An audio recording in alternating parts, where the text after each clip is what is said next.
Tempest Tatsumi. Back with more Dragon Ball Z Budokai 3. Here are my co-hosts, Luke, Karai, and Bazzazz. 97, this seems great, we're gonna play it. It's been a month since we last played. Hey guys, you ready to have some fun? In this Dragon Ball universe, look at Super Saiyan 4. Nice. I was busy eating taco. Oh, your taco is loco. It is. Actually, I'm glad I made it pretty good. And plus, I'm glad I got the standable shells because, like I said, it's hard to keep those things freaking upright. Oh, nice. Also, I've been playing Rebirth. The combat's already way better than what was in Remake. But I will say this, Remake's a better looking game. Okay, I can understand why you would think that. It's the character models. They don't... And the lighting, you know? I think it actually... No, I think it's still the same character model. It's just the lighting makes it look awkward. It's different. Yeah.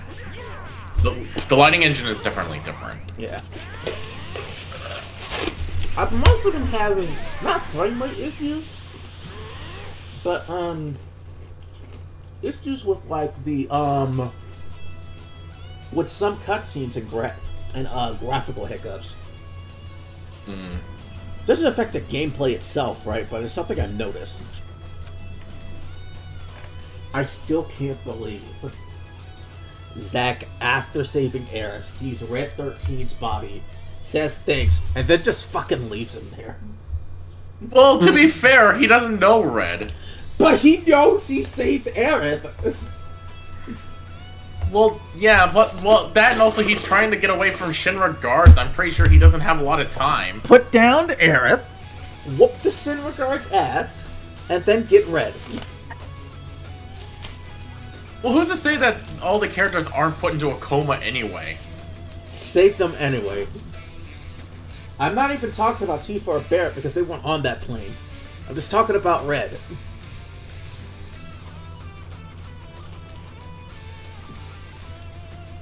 Son of a bitch. What a prick.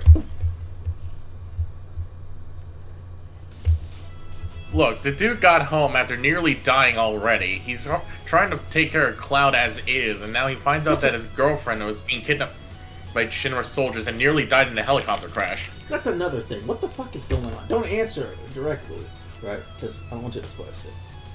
But it's like... This can't be the same Zack from Crisis Core, because that game was like, what? Like 3 years ago in universe? More or less. Did he just get the nipple to Midgar? I feel like it shouldn't have taken that long. Like he just spent a year tracking around Cloud's unconscious body. Well, to be fair, if you compare the distance from the end of Crisis Core to where he is at the beginning of Rebirth, it would have taken at least a few days. Yeah, a few days, but like, it's clearly Zack after the end of Crisis Core. Yeah. I'm just saying that doesn't make any goddamn sense. Because it's clearly taking... I'm not dumb. I know this is taking place around the same freaking time that everyone else is going around the world. The only thing that I will say is it has something to do with Remake's ending. Well, I figured that. Well, yeah, but it goes further than you think. Also, I got a... since we're playing Dragon Ball, I got a lot of comments for this simple thing I said while on Cell vs. Goku, right? So, somebody called Dragon Ball Perfect Socks posted Super Saiyan Goku versus Cell from in the original Dragon Ball anime, right? And I posted, meanwhile, Goku was thinking, Dad, stop holding back. You can do more. Right? I got like 60 likes and 2 bookmarks on it. Wow. Oh, nice. Yeah. And 4 reposts. That's the most reposts I ever had. Wow. I just saw somebody's comment from 2 hours ago saying Gohan was really watching this fight and was thinking, alright, Dad, now to give me your best. No. I was like, all right, Dad, time for you to deal the finishing blow. You can do it. Why aren't you doing anything? It's crazy to me how people legitimately think Goku was holding back just so Gohan could take the spotlight. No, he told us the truth. No. That was everything. Like, why would Goku lie yeah, about that? And plus, the scene itself showed, and the characters said themselves, Goku was getting tired Yeah, at he that was getting point. tired. While meanwhile, Cell himself was basically like, huh. That was a decent warm up, Goku. Yeah. I mean, I'm pretty sure Goku might have been at least, like, at the very least, a little bit, like, was reserved because, you know, he wanted to keep some strength just in case. But I don't think... He gave it his absolute all in that fight. The instant Kamehameha But that's what was I mean, his it's like... trump card, and it didn't work. Mm.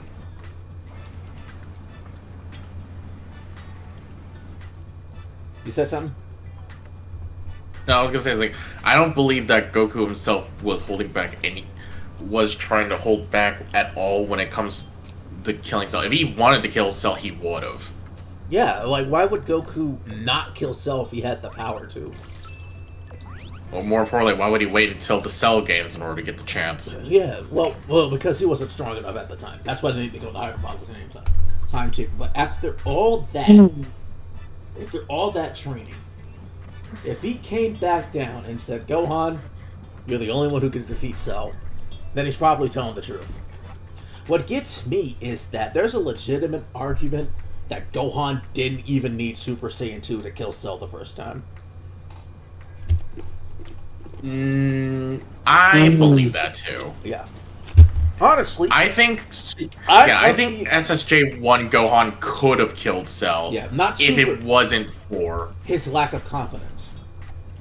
yes. I would even go so far to say that Super Saiyan 2 Gohan would have whooped Cell's ass all over that planet again if Vegeta didn't fuck up. Mm-hmm. Like, think about it for a second. Even during the beam struggle, Goku has to yell at Gohan, can you stop holding back because you're scared of damaging the planet? We have Dragon Balls. Lock in or we're gonna die. Everyone's gonna die.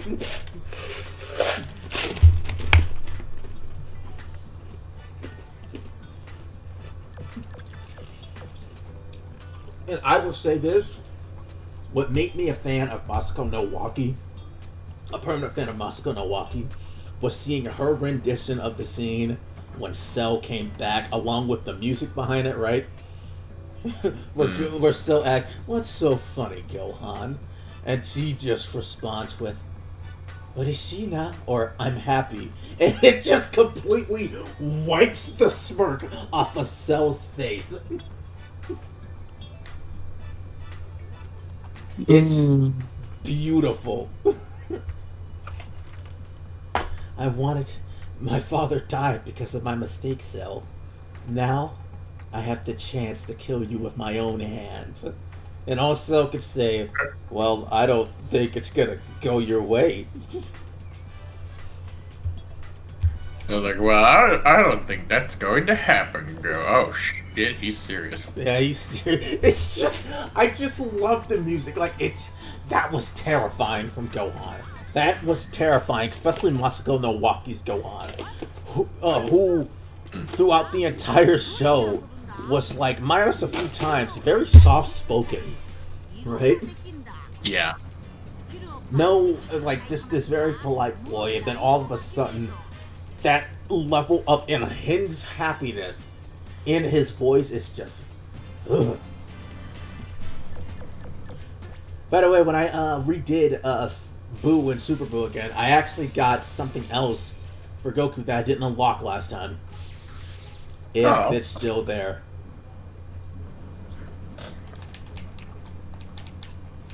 Which I didn't know you could unlock early. I thought I would have to do a second playthrough for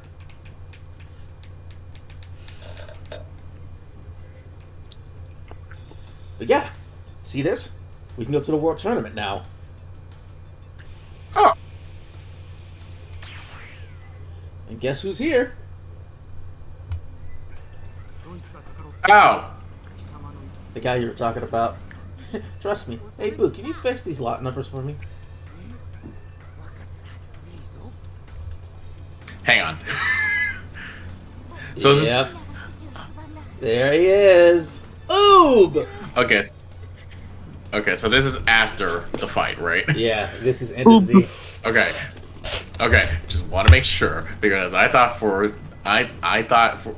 misremembered you saying like you somehow unlocked this before the fight, and I'll be like, what the fuck is happening? Yeah. It's crazy how with Super, Oob gets a massive upscale. Yep. I hate how GT did Oob though. Honestly, GT should have focused on Oob with Goku being a secondary character. You think?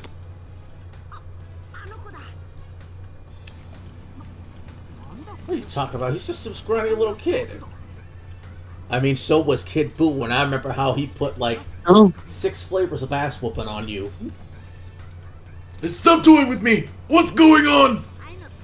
Well, before everything evil do, I made a request. I asked him to come back as a good person so we can fight again. But that's impossible. You mean to tell me that this kid is the reborn Super Boo? No, he's the reborn Kid Buu.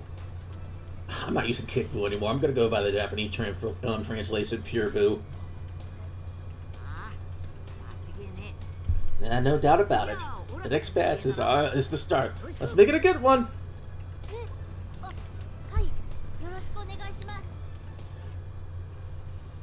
I don't know what voice to give him. Just do your best Deku voice, because that's who currently voices him. Oh god.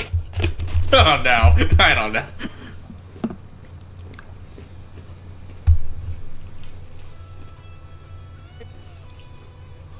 Listen to that. They're playing the opening.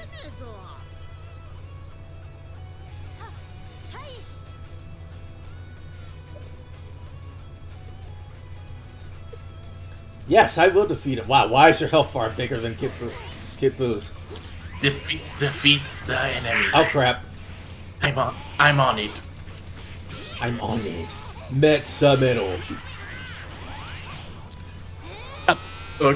Okay, what's that sound? I think that's a common rider, Vegeta. Ow! This kid's whooping my ass like he is Kid Buu. Ah! You little shit! Speaking of... Got him. They actually do reference Kamen Rider in NTE as well. Is it China? Is it a Chinese-based game? Yes. I'm not surprised, man. Decade showed up in one of their own tokusatsu-like shows. Also, I think it's pretty cool. Which one did they reference, or was it just strictly Ichigo?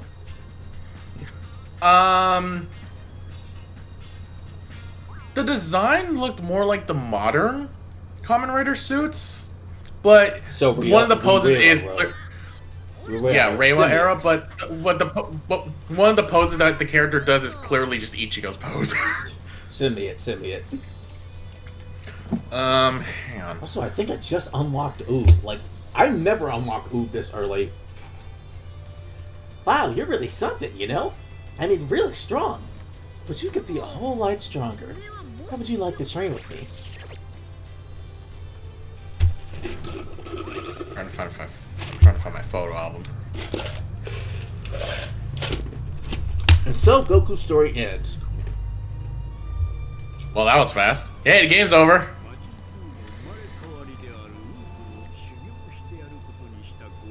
But we're not technically done with Goku yet in terms of what we can get out of a story. Yeah, true. His primary goal was a selfish one, driven by a desire to fight stronger opponents.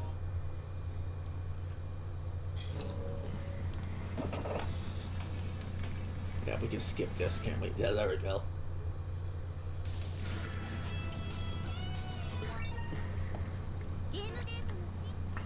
Yes, thank you, Pan. Thank you, Pan. I can't hear the ois from Goku anymore without that one guy just reenacting the scene from Z where Goku kills Frieza and how he gets into the Goku voice is going,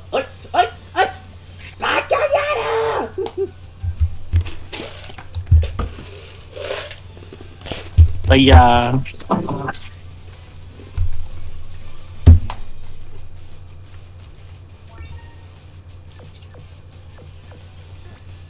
Who did we say we were doing last time? Piccolo, that was it.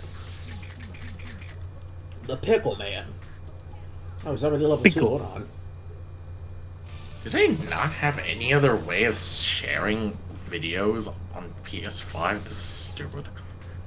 Yes, PS5 is stupid.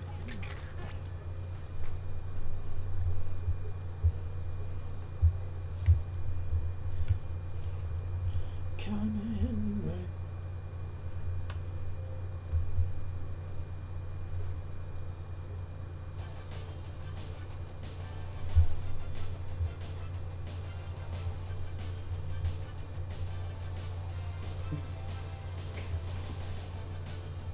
Screw it, I'll see if I can find someone else who did it.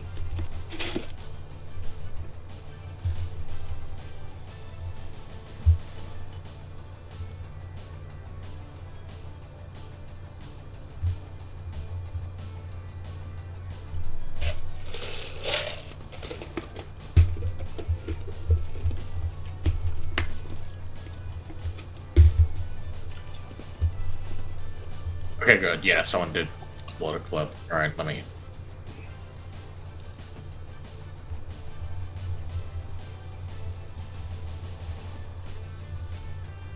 There.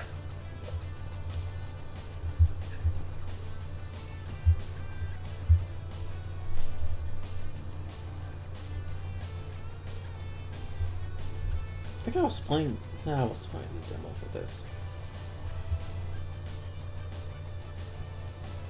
One of them clearly looks like Rabbit Tank build. Am I crazy? Not Rabbit Tank, Rabbit. Mm.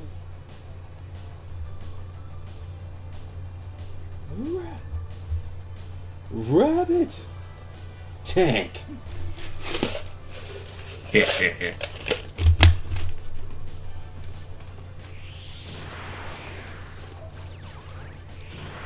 Oh yeah, Demon King Piccolo. Here I go. Kami's lookout.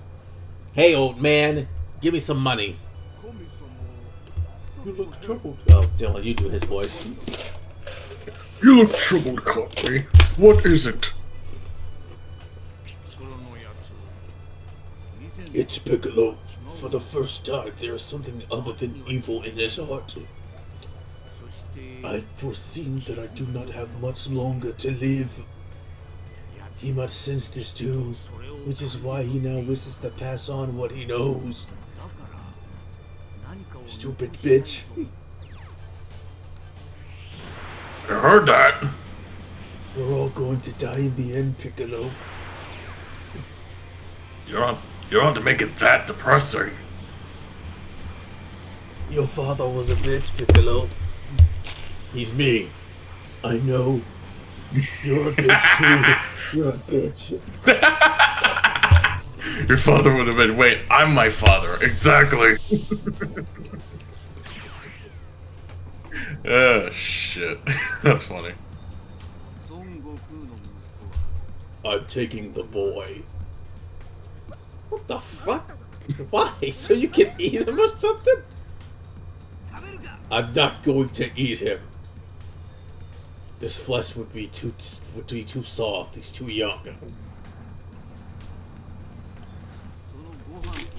With proper training, the boy can be a powerful warrior.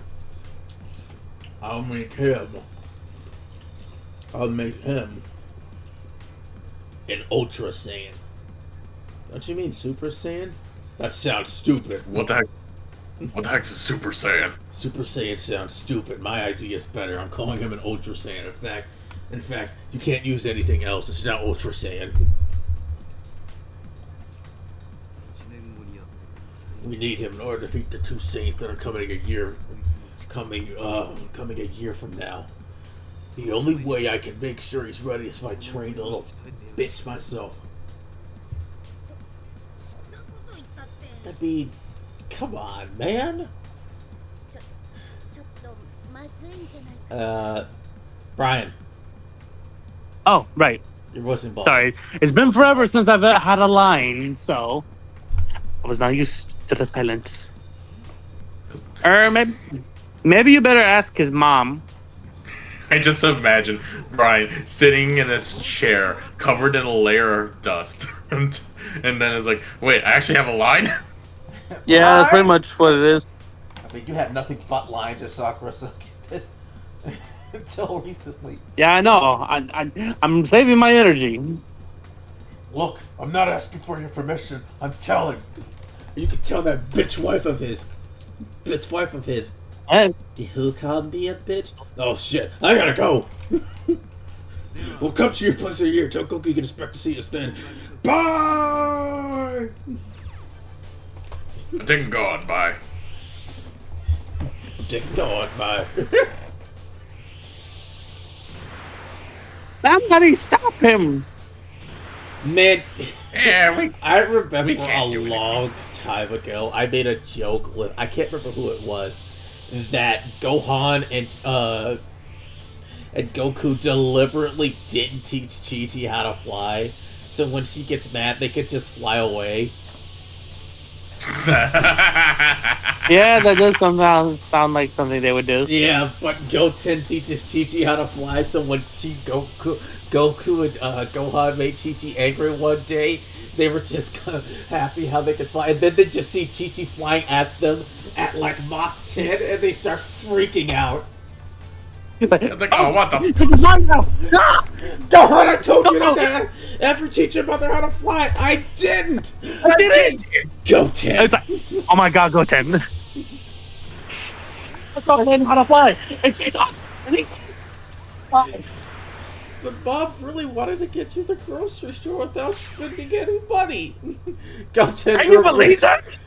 Goten, we're rich. We don't have to worry about that. Wow, monster! How dare you call me a monster? I'm a lady, so a little respect. Oh well, as long as you're here, I might as well tell you your fortune. Well, let's see. You grow up to be ugly and green. Oh, well, damn. Also, Well, you're gonna die, you ugly green bitch. Yes. like I'll ever die. Yes, I sense that too. Not the death. Not me being Not the ugly. ugly part. Not the. I'm not I think ugly. I'm fucking beautiful. Yeah, in fact, I think I look pretty good. Miras. Well, maybe you don't know. Maybe Kami is dying, I guess. I would say, tell that to a mirror, but mirrors would crack before you even show up on frame.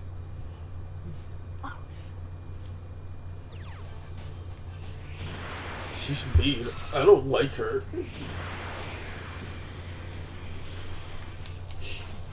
I just want friends.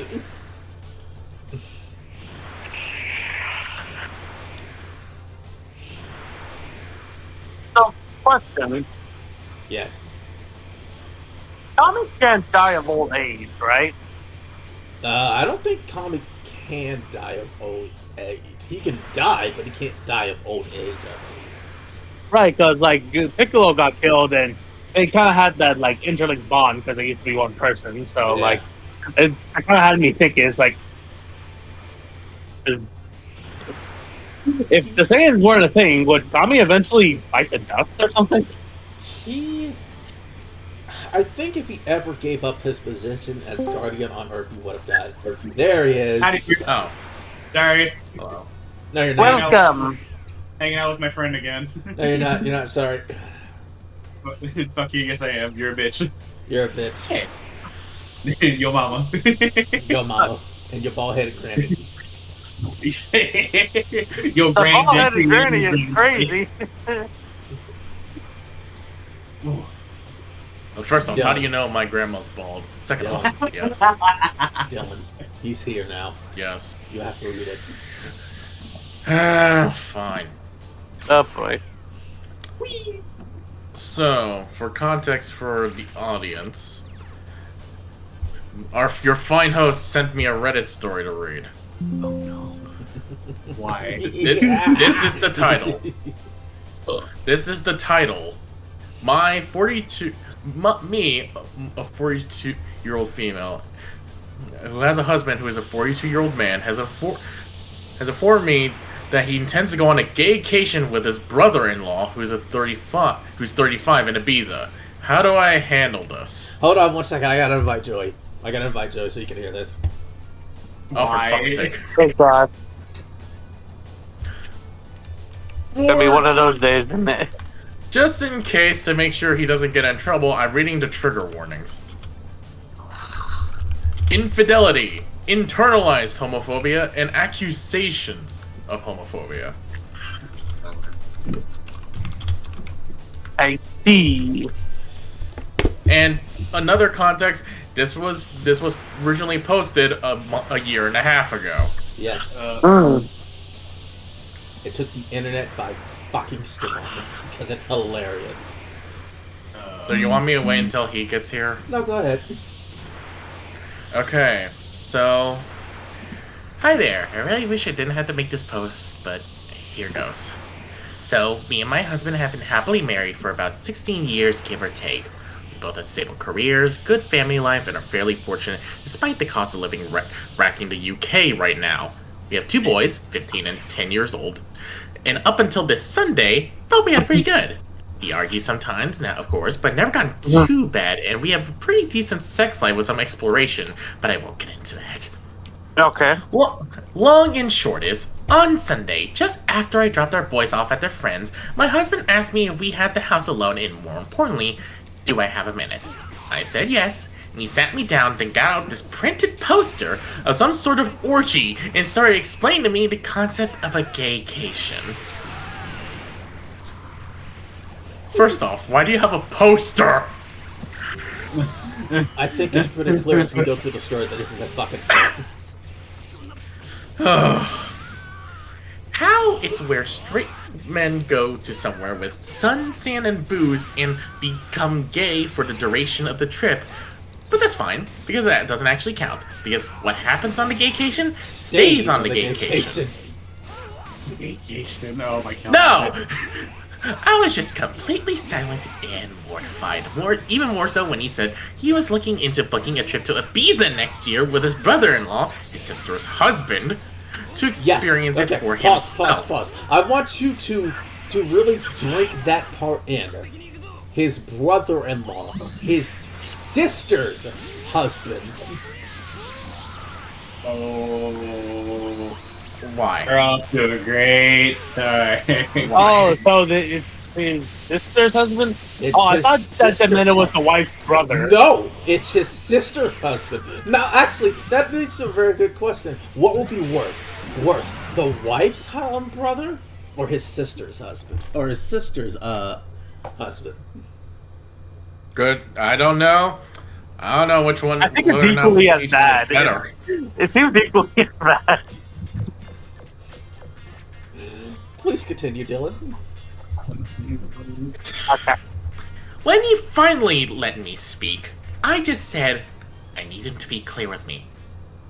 Is he gay? Because if yes, that's okay, but we need to figure out what's happens going forward. I didn't let myself get angry or upset. I was just stunned. He swore up and down about how Yep, he's not Joey's here. gay, and oh, hi. There he is. Joey, he's reading it. We're already in the middle of it. Yeah. He swore up and down about how he's not gay and he's 100% attracted to women and of course still loves me and our boys. So I said, well, do you think you're bi, maybe? And he got very defensive, saying how I need to drop the accusations and that this is the beauty of the gaycation. And straight men to experience gayness without actually being gay, and how it's like going to an aquarium. What the fuck? No! Okay.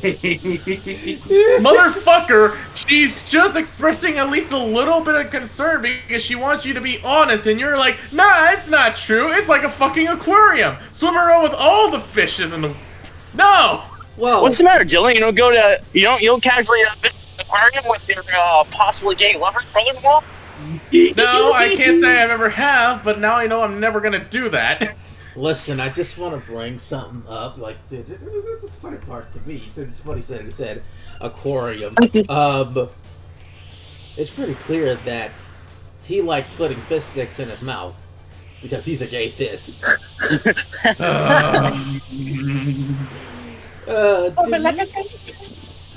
Did you? It's just two dudes. Yeah, go ahead. It's just two dudes at the aquarium standing 5 feet apart because they're not gay. Even though they're incredibly gay. Please continue. Hang on. Okay. And again, he was very adamant. He doesn't find men's bodies or genitalia exciting at all. But he needs to experience this, apparently. Which is it? Do you want to be gay for a little bit or not? Which way, random internet stranger? You can't be gay and not be gay at the same time. And we're not even at the updates yet. Oh, boy.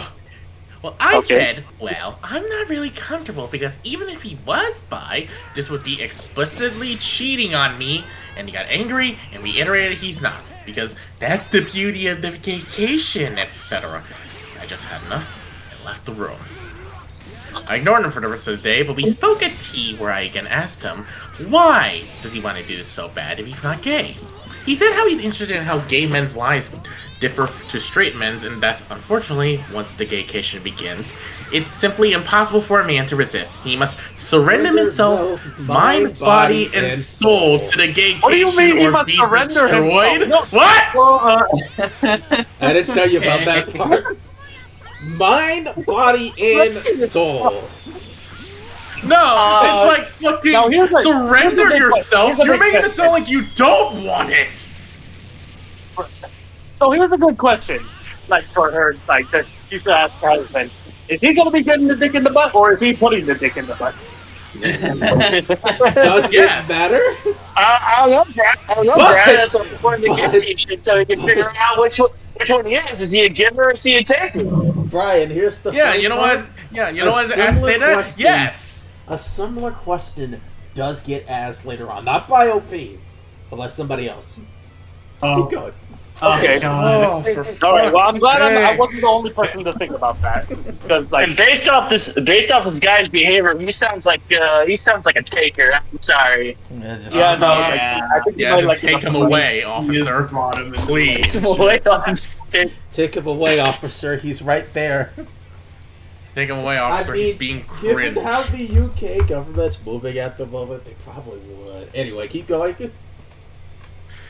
I really can't put into words how surreal it was, because he was speaking so matter-of-factly, and he again insists this is a thing that straight men do all the time, and now he's actually doing it a bit late. I just said that if he has any love for me, then he can't go ahead with this, and if he does, their marriage will be dead. He didn't speak anymore to that. Okay, so you gave him an ultimatum. I mean, Alright. usually I would say you can't That give sounds an fair. ultimatum in a relationship without the relationship potentially dying, but Yeah. This is pretty much a relationship life or death on the line. This is I mean, this is a cry for help. At this point, with how dedicated this guy is, like, bro might as well just serve a divorce papers. yeah, but he's not going. Or she might as well just serve a divorce papers. Like, To be fair, okay, I'm not gonna say anything. Go ahead, Dylan. Okay. Since then, he's mentioned no more of it, but somehow, and this is what scares me a lot too, that decision genuinely seems to be tearing him up. He didn't go into work on Monday and only went in half a day yesterday because he told him he just felt too ill.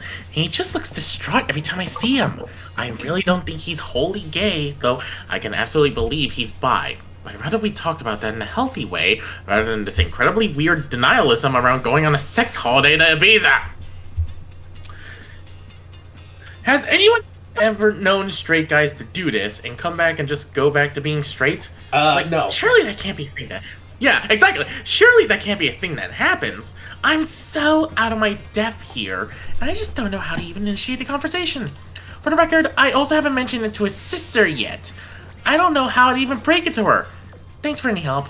I just don't even want to think so being able to get this out there has helped even just a little bit. That's the end of the original post. Okay. Here's edit. Yeah, here's edit 1. Or the main big edit. Okay. Wow, this blew up. This has been incredibly sobering. I think it's now confirmed what I've already knew to be the case. The marriage is dead, one way or another. In a way, I was in denial myself about that. I contacted my sister-in-law and she initially screamed at me, calling me a liar and even insinuated I was trying to steal her husband. She rang me back shortly after, apologized, and admitted she was in deep, deep shock. I've asked my parents to look after the boys, and we're going to meet tomorrow to discuss this deeper. I've also texted my husband and told him he will need to make alternative accommodation arrangements, but he will not be sleeping here tonight, and a bag will be waiting for him. I'm not sure if the mods want to lock the post or not, but I think I got my answers. Thank you for all the kind words, especially Champion Flight, who really gave me the good dose of reality I needed.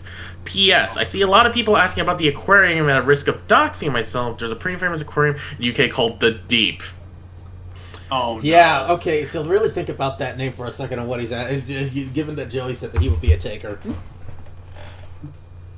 Yeah. I bet he does want to take it deep. Take it real deep. Oh god, okay, so that was the edit to the original post. This is actual update 1. Yeah. No, which is a day after the original post. Okay. So, when last I posted, I contacted my husband to tell him he wouldn't be staying at home tonight and a bag would be waiting for him. You already read that. As you can imagine, we argued. Quite badly. I won't go into specific details, but no, I'm 100% on board with the fact, at a minimum, he's bi. Might even be gay altogether. We've had arguments in the past, but I've genuinely never seen him have such a childish tantrum before, screaming about how I just don't understand the gaycation. I absolutely despise that phrase now. And considering I'm actually homophobic because I refuse to allow him to participate in this cultural exchange with the gay community. Rejection, deflection, objection. Man, I didn't know he was a Twitter user. The buzzwords keep flying. If you two were just dating, this would be a completely different scenario. Yeah, but You're married. You're not. They're married. With kids. With kids. For Remember that. 15 years!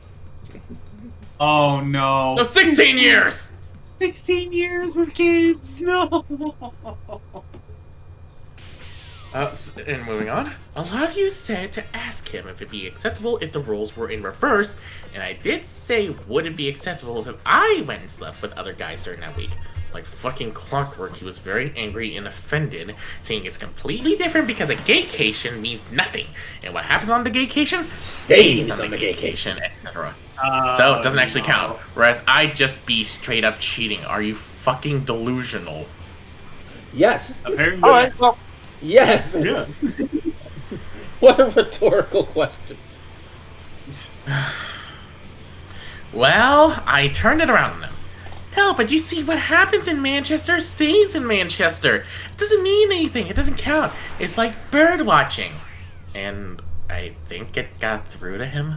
He went all quiet and then started crying, admitting the thought of me sleeping with another man is destroying his heart, but relationships need sacrifices, so agreed, while in tears, that when he goes on the vacation, I'll get 1 week in Manchester to do whatever I want. Yeah. what? Oh Yeah. no! What? Wait a minute! Wait a minute! Yes. This took a turn. Okay. Whoa. Do whatever I want. Oh, hold up. Hold the fucking phone. Do whatever I Hold the fucking phone. want. Yep. You have no idea how close I am to reaching Devil May Cry 3 again. Yeah. What? Bro, what? That Brother. legitimately pissed me off. Yeah. Right? You know what? Fuck both these people. They both deserve to be in the streets. Bro, no, it gets But worse. no! She's not doing anything wrong! No, she just said that as like to throw that back at him. What happens in Yeah, Manchester? she said it as on an Manchester. example! Yeah, like She's the one who fucking said, you know Then- what? then he You know what? You responded want to with, do it? "You Go know ahead. It's what? like, That's absolutely fair. You can do it, even though it breaks my heart." I know. I'm just giving her shit. But no, that's completely fair. I mean, that logic, it's like, okay, well, you can go cheating with my fucking brother-in-law. Well, well, the point is, you're both cheating! like, Yeah, but he didn't get it. That's what's crazy. And then he didn't get it though. Yeah, I told him to get out of my house. Thankfully, not without a fight. I know it's incredibly petty, but I also drained the joint bank account, so he couldn't try to use it against me. Yeah, But an it's hour legal later, in I the got rang UK. up by his. Ooh. Yeah, it is legal. It is legal. Okay. So this wasn't an illegal thing. About an hour later, I got rang up by his mum, my mother-in-law, who just screamed and screamed at me about being a cheating whore. And I was Oh like, God. kids, Here, etc. okay, pause. Here's what I think happened, even though she doesn't directly say it. He told her about the Manchester thing, but didn't tell her about the gaycation. Exactly! I feel like that's what about happened. Just lied to his Anyway, mother. when I finally got my composure back, I just said, ask your son about the gaycation. Obviously, at first she got angry, but I just said, no, just ask him about the gaycation. He'll explain, but she called me a fucking joke and hung up. Later on, getting into the evening, got another phone call from her in floods of tears. She was very apologetic, and I told her she doesn't need to be the one to apologize. She was so upset she put my father-in-law on the phone, who, while he sounded calm, I could just sort of tell he was on the warpath. Oh boy. Good! You know He's what, about though? to put- He may be old, but he about to put belt to ass to his son. Yeah, you know what? Yeah, You so far can't though, help it. at the very least, they're giving her a chance. And then very least, you know what? What is this gaycation all about? 10 minutes later, are you fucking nuts? You fucking what, mate? You fucking what, mate? You gotta remember, they're British. Maximum over Russell. Again, very apologetic. And he said he overheard that phrase, asked my husband, and my husband initially said, no, it's not a thing. Or explaining how it's a modern thing meant to... What? What? A modern thing men do. And It's gave a them the cult. same spiel about what happens on the gaycation. Men cannot resist the cake. What the fuck are you on about? Okay, what do you mean by that, brother? Just say you want to get pegged. Say you want to get dogged. Just say you want to get back. Like, Say you want to get Talking to Whoa. that putting these ideas in this head, man. It's like I want to genuinely know, like, who was he been talking to? Because people don't normally just think this shit up by themselves. Exactly. That's exactly Dude, what that's like makes some me terminally. think. That's like terminally. That's what makes me think that this story is 100% real. It's too, I wouldn't say too Ridiculous. insane for somebody to think of, right? But like, But it's not impossible It's for not someone to have this impossible. kind of delusion. What's going on with that Tempest? Hey, Jacob. Oh Jacob, We're being controversial. Jacob, we're Oh, talking no. about the gaycation. You have to stay. The gaycation? The gaycation. So Just keep going. rap so far. Yeah, okay. Father-in-law just said they told him to leave, or they called the police. Don't care where he goes, but he wasn't staying there.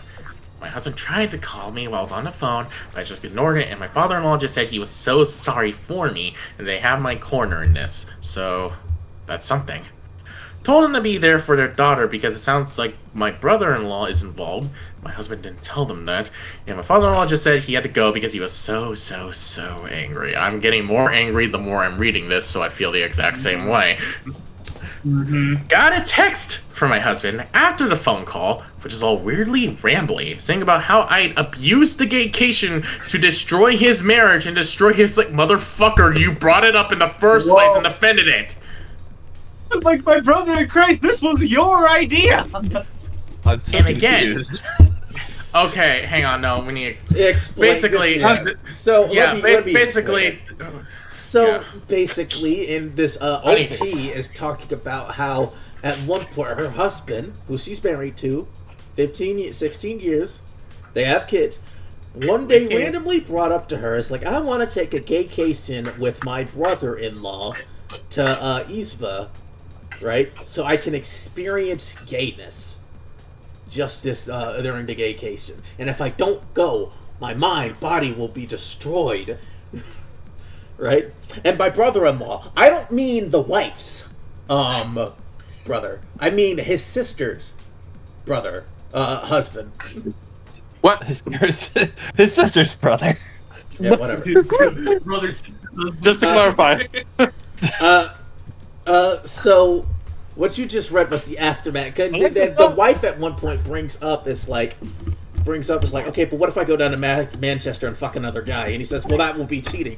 And she brings up, because a lot of the times he says, the husband has been saying, what happens on the gaycation stays on the gaycation. So she responds with, but no, whatever happens in Manchester, except for Manchester, stays in Manchester. And the husband at one point says, it's like the gaycation is like going to an aquarium. You look in and see the sights, but you never actually fully experience being a fish, aka gay.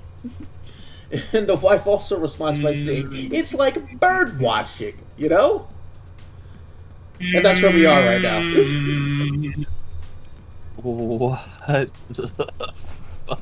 It doesn't get And the better. husband It's gotta is get worse and for me. the I husband can already is tell, outright brother. gripping that idiot ball so hard you think it would crack.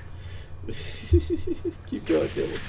Anyway, I told him he'll talk when he grows up and blocked this number. I took a day off work myself to have the locks changed this morning, so that's a 500 euro amount gone. Somebody Whatever. in chat just goes, what the hell did I just walk into? The gaycation, my friend.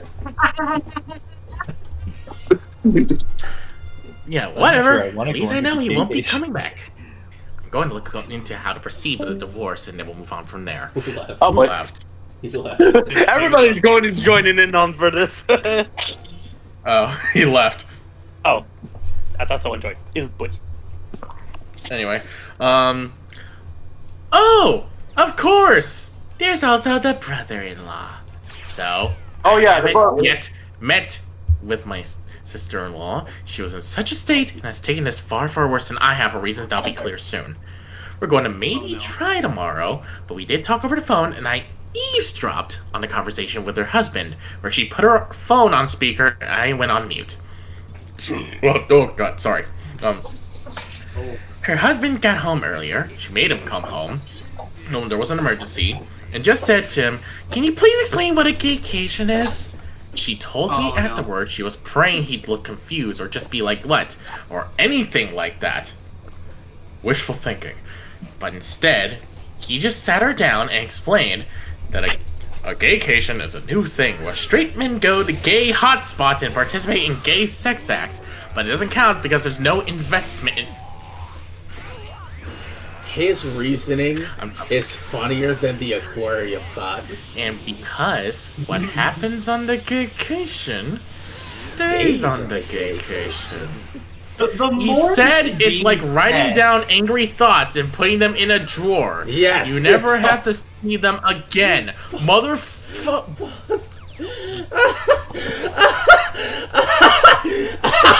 Bro, this is reminding me more and more of the guy who got his dick stuck in one of those little M&M tubes The cylinder! What? What? The cylinder! The cylinder? Remember that? Joey fucking posted it in memes and bullshittery. Yeah. The cylinder! That's The cylinder! What the fuck are you guys talking about? Cylinder! Brian, you didn't watch it. Oh no. No, what the fuck are you talking about? Later. We gotta get through That's this. the wildest shit I've heard today. Well, besides this, you know. Anyway, continuing on. The whole time this is happening, my sister-in-law's in tears as he just calmly bats off the same points my husband did about how it doesn't count. And he even did the whole, it's impossible to resist, you must surrender or be destroyed shit. Oh. I seriously think they must be speaking to a dominatrix or something. Or even male doms? Yes. There are. Because surely Oh, yeah. neither of them are that into this to make up for that up on their own. I really don't want to go into what was discussed for her sake, but it did become very apparent to me that the brother-in-law is into sissy hypno porn. Whoa! Oh my fucking god! Yep. At times, yeah, no, the brother-in-law is- conflated he's the that fuck- he's the with fucking the concept of a gaycation. It gets worse. No, It gets worse than the last slide. Oh my god, it's still going. Oh. This has to- There was this utterly surreal moment where my sister-in-law is just trying to wrap her head around this while also in floods of tears, and he explains so genuinely, so matter-of-factly, that for most men, the gaycation is either a one-time annual thing, but some men go on the gaycation for years. Well, then if And others it's one simply time and annual, never return. that's a no. It's like it's not one. You can't do it one time annually. That means you're going there repeatedly. Fucking moron. For a reason. You But, are but it's not also just, slick. but it's also just like, but one time annual or an annual thing for years. Yeah. Uh That huh. means you're still going for That just Yeah, becomes a routine. Yeah, and they simply never return because they use hypnosis and mind control to be totally feminized into a state of permanent pseudo gayness. She said in disbelief, "Surely you're taking it up the ass willingly because you want to. That makes you gay." And he said no. Because that's the beauty of the vacation. You can do all this gay stuff because you don't interact with the wider gay. What the fuck is that supposed to mean? the wider Whoa, gay you're community. Your life experience. She asked him if the sissy stuff is what he wanted, and he said, not on a long-term basis. It was You know, adamant the fact that he says this is that something means that all he straight is men into this do. thing. The fact that he says not on a All long-term straight men. basis. But she wouldn't get it because she's a woman. I don't get it. I'm a man. I don't get it. I'm still So, losing. so you want to add sexist to your list of bullshit? Okay, Gotcha. yeah. Then there were more insinuations of homophobia. Well, that marriage is dead too, I suppose. The whole ordeal ended when she said to him he has a choice to make, and he said no. He doesn't need to make this choice because the beauty of the vacation is that it allows him to keep his marriage because it doesn't. Who told you this? Who told you this? Who is spouting this bullshit into your mind? I want to know so that I can wring the neck. Who told you this, motherfucker? She said that's not the choice. The choice is whether he's leaving the house that night or she is. Only good thing he did was leave. Me and my sister-in-law spoke about it after that, and I'm just still utterly stunned. You and me both. Understand she's gone to her parents for the support. What exactly did we do to have our lives destroyed in such an abrupt, bizarre, embarrassing way? Per some advice, I'm going to look at devices and bank statements to see if I can find any definitive proof of cheating. After that, I suppose I should figure out how to tell the boys why their father won't be coming home. Your father wanted to be gay. And now that's okay, but he also tried to spin it as not being gay. He clearly wants shit taken up the ass, boys. And while that can be okay, just don't be a lying fuck about it. And now here is the edit Okay. to this update. Spoke to my other sister-in-law. My husband's family is older sister, him, and younger sister, or the original sister-in-law, and gave her a skimmed-down version of the situation. She asked her husband, and thankfully he was deeply confused, but then mentioned about 2 years ago at a birthday party, he was approached by my husband and brother-in-law about signing up to some online boot camp around BDSM cross-dressing. Oh, Okay, so this is a cult. Okay, I got it. I told you this was a cult.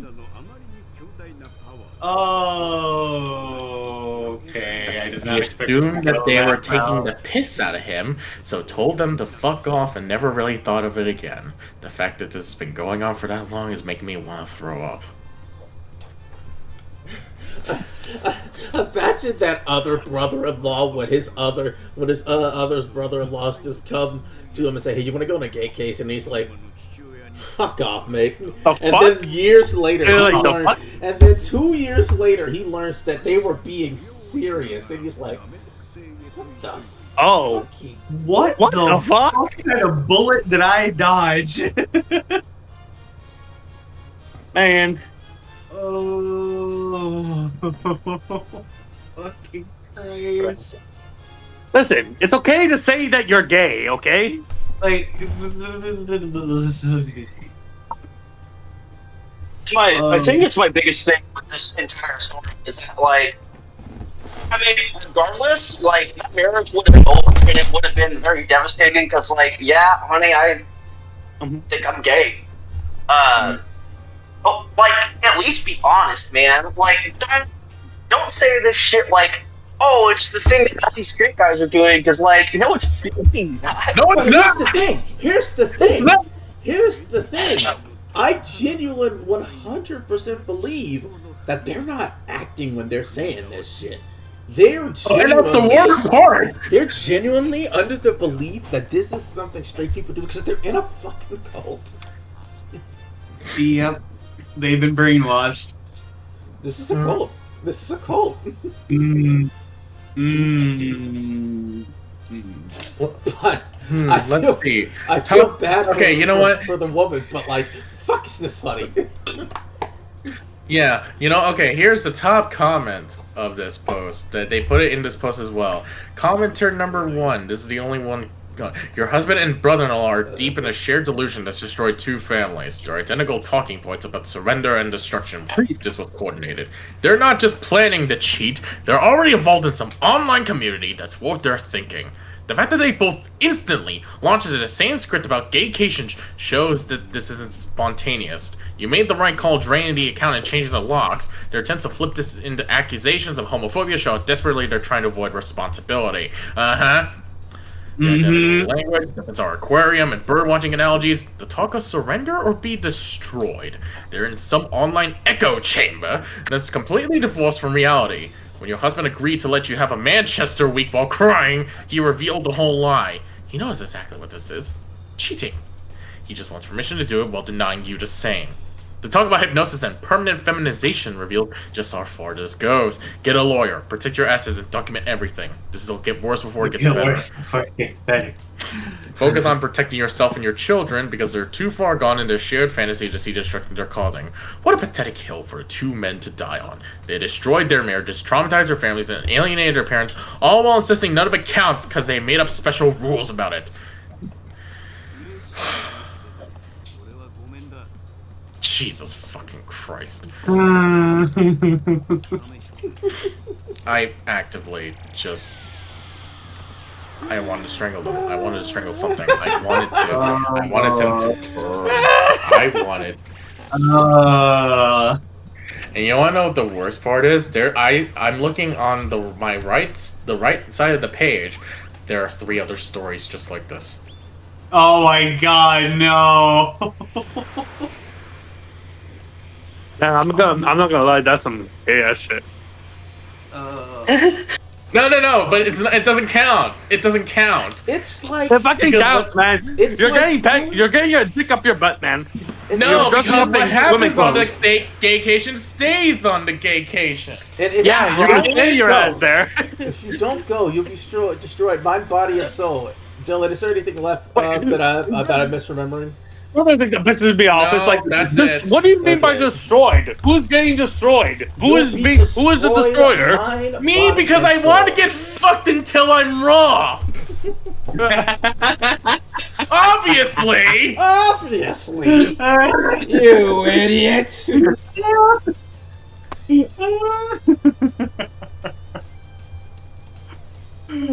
Oh my god, this took I a fucking actively turn. choose to believe this story is real. It's one of those stories I 100% believe. No, I Yeah, believe people. it's real. I also believe it's it. real.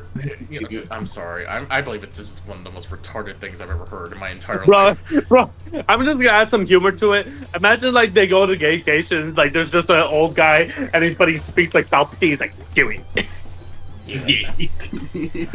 I got fucked up. I got screwed over multiple times. Now it's your turn. I have a dildo shoved so far up my rectum, I feel it poking into my colon. Anakin was a witness. Tell him, Anakin. Do it. There is no mercy. Anakin's just sitting there. Anakin's just sitting nearby, just looking on in horror. Like, I'm not gay. I'm not comfortable with this. I want to go home to my wife. You can no longer go anywhere. You join the gay side. I'm gonna make you gay, Anakin. There's nothing you can do. Anakin, tell them to put on the dress, Anakin. I don't want to. I don't want to. Anakin, get the tassel whip. I'm I- feeling frisky tonight. Senator Palpatine, I don't think we should talk anymore. I see. I'll get the ball gags then. I'm gonna leave now. Oh my god, that needs to be Tio. That needs to be a theorist video now. What if Anakin didn't Palpatine because he thought he was a pedophile? I mean, he kind of. Stranger danger. I wouldn't be Oh. surprised if he was. Dude, that just reminds me, I gotta tell you guys, there's this Dark Theorist video, right? He makes what-ifs for Star Wars, and what if his April Fool's Star Wars earlier this month was what if Palpatine was like his robot chicken counterpart? And my favorite part, two of my favorite parts in this is like, have I taught you nothing, Vader? And Anakin just responds with, yes, you've taught me nothing. And another one is, and Luke talking to Vader going like, does he ever shut up? And Vader responds with, he has given me, he has done many things to torture me in this suit. The mute button, not including a mute button, was one of them. And my all-time favorite is when he's electrocuting Luke. He says, I'm gonna give you the chair. This chair can be your kid. I'm gonna give you the chair. Then he stops electrocuting Luke just to pick up his chair and throw it onto Luke before going back to electrocuting him.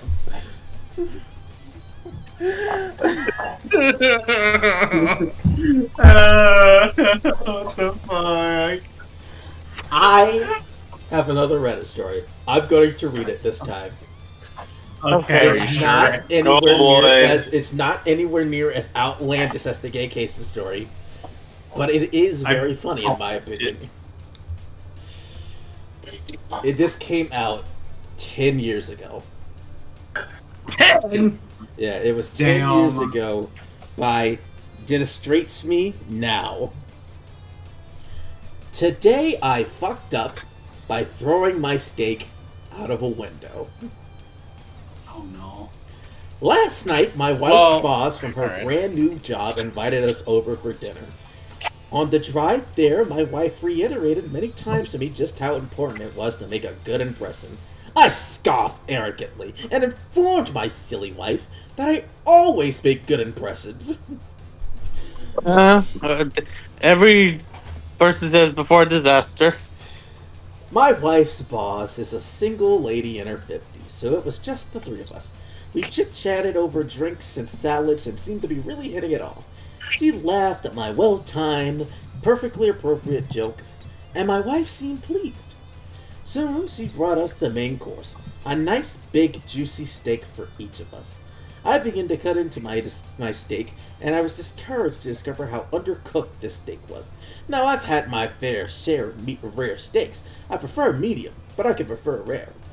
This was several minutes on a hot grill short of rare. I probably could have resuscitate the cow if I had tried. Instead, I started fidgeting with my knife and fork, worrying how I was going to get away with not eating this steak. Claim veganism? I can still hear the cow mooing. Claim veganism? No, I had already feigned great enthusiasm upon seeing the steak. Just then, our hostess excused herself to the kitchen to take care of some dessert preparation.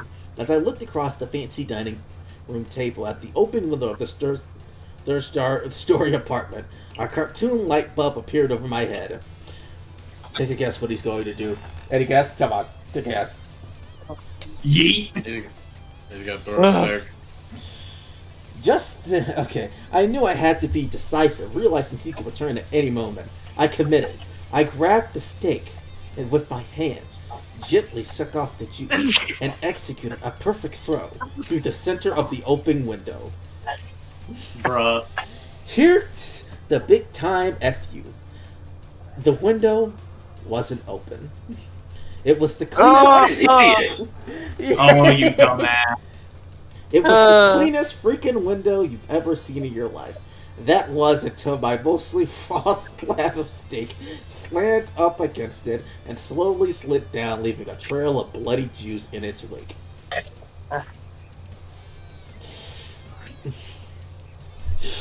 Give me a sec.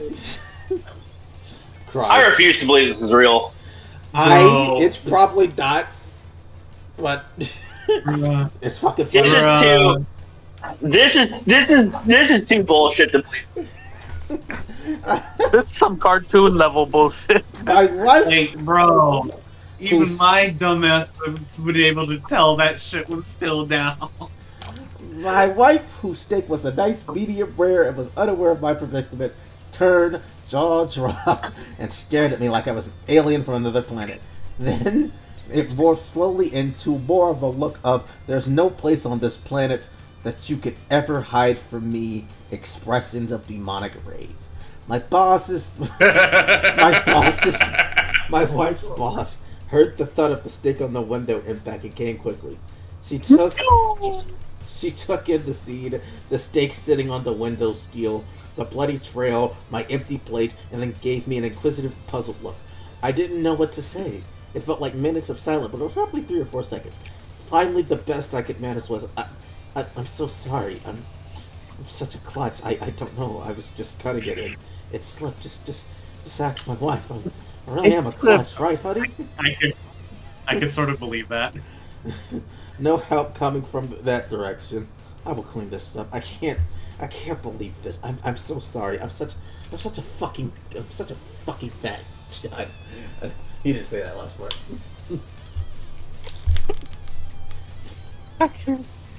Both women continued to stare at me like I had just escaped from the lily bin as I smeared the blood around the window with my cloth napkin, dusted off the steak, and continued to mutter my incoherent explanation. I knew no one was buying the story. I knew what I had to do. Oh no. I sheepishly returned to my seat and proceeded to eat every bite of that disgusting, cold, chewy, bloody raw steak. I remained pretty quiet throughout the rest of the evening. My wife's only 2 words to me since the incidents were, "I'm fine."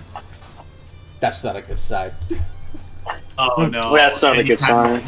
Says they're fine. They're 1,000,001 emotions. TLDR, tried sneakily throwing my undercooked steak through an open window, only to find out it wasn't open. Edit. Thanks, kind Redditors. Update. Just got the first post. I'm fine communication from my wife via text who was at work. Good news. Boss's name and I just had a good laugh of how much of a fucking idiot you are. I hope you know you'll never live this down. I love you, you moron. Oh. And that's it. That's it. So, Joey already said that he doesn't believe it's real. Anybody else? I mean, people do dumb shit when they're nervous. Exactly, but bro. But ignoring the fact that you have a window that's not open, and that your your main choice was to throw it out, attempt to throw it out said window is ridiculous. Or better yet, why don't you just be like, "Oh, I'm sorry, this stick's a little too rare for me. I think I'm gonna set it aside." Well, it's pretty clear that if the story was real, OP's an idiot. Yeah. Oh, he's a dumbass. Oh boy. Ugh. Jesus Now, Christ, guys, dude. I just want you to know something. I know you guys say the story is fake, but I just want you to 100% believe. This is probably some shit I would do. I'm not gonna lie. Okay. You know I'm capable of it. I mean, a little bit. Considering some of the stories you all told me, I fully believe some of you are capable of doing something that critically retarded. Okay, Dylan, I'm gonna send you something else No. to read. No, see, the thing, what I would have done was, I would have, like, thrown out the window, because obviously, like, once you're in the second part of your plan, you're eventually going to find the stake outside. So what I would have done is, I would have excused myself from the bed. I would say, I'm going to the restroom, pocketed the fucking steak, and then just throw it in the trash and hope to not see the lady there. Pocket the steak? You're gonna put the steak in your pocket? Or I'm gonna cover it with a napkin or something. I'm gonna sneakily sneak the steak away. But throw it in a trash can when that thing is already rare. That would probably make it rot pretty fast. I mean, it's in the trash can. So I What are you took gonna this. say? I took this from something from a subreddit called "Stories About Kevin." They are all maybe probably not About real Kevin. stories based off of this one Ask Reddit post about a man called Kevin who was like blissfully, suicidally dumb. This is one of my favorite Kevin stories. Oh boy. Alright. Read the title out loud, please. Oh, boy. If you would. So, in r/stories about Kevin, the title of this story is "He Wants to DNA Test Her Kids." What? Okay. Oh, So what do we think about it's that a big title? one. Oh boy, this is okay. No, I would not do this. Okay, so possibly he thought, like, I don't know, maybe something was up, or maybe These he kids thought don't look like me. I she wonder was- if she cheated. Or, yeah, like because there are people who've done that before. Right. It's not impossible to hear that. Mhm. I'm You wondering where guys are this is being going to awfully go. nice because Alright. you guys are being awfully nice because it's way dumber than what you guys are saying it is. Okay. Okay. That's why I'm just Yo. saying that. This is what I imagine before I get into this shit. All right. Hold up, before you start, Joey, what do you think this is about?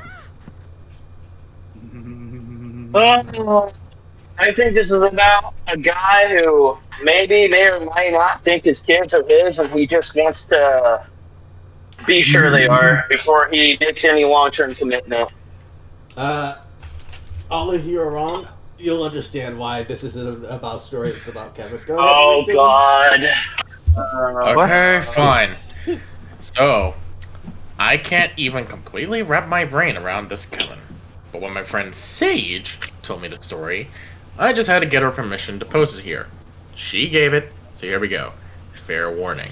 I feared the number of IQ points that may be lost in reading this. Oh God. Fuck. Oh, fuck. So, Sage started dating Kevin around 2 years before this incident. Things seemed to be going all right between them. She told me he was a bit of a derp and sometimes incredibly oblivious to some things. He couldn't pick up subtle cues, and even suggestions flew over his head with about a mile of airspace between his skull and the suggestion. She originally chalked it up to him being on the autism spectrum. as she has a few other friends who have similar problems picking up cues. Okay, fair assessment. So she just switched her behavior from talking to neurotypical to talking to neurodivergent, and the bump smoothed out for a while. All's well good. Then the talk of taking the relationship seriously came up. Marriage, becoming a family. And that's when the plane hit the mountain with a cartoonish bang. Kevin announced that he wanted to DNA test Sage's kids to make sure they were his. Kids who were 5 and 3 when Sage and Kevin started dating. Pause. What? Huh? What? Yes! Reread that sentence, Dylan, just so you can comprehend it.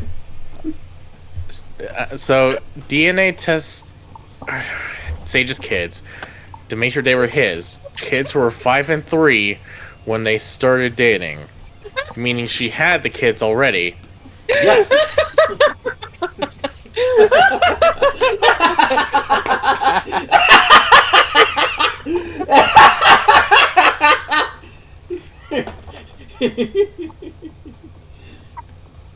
You dumbass motherfucker!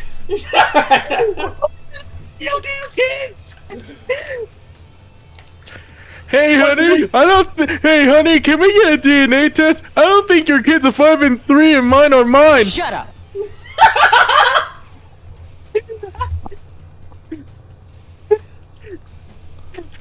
Are you fucking kidding me?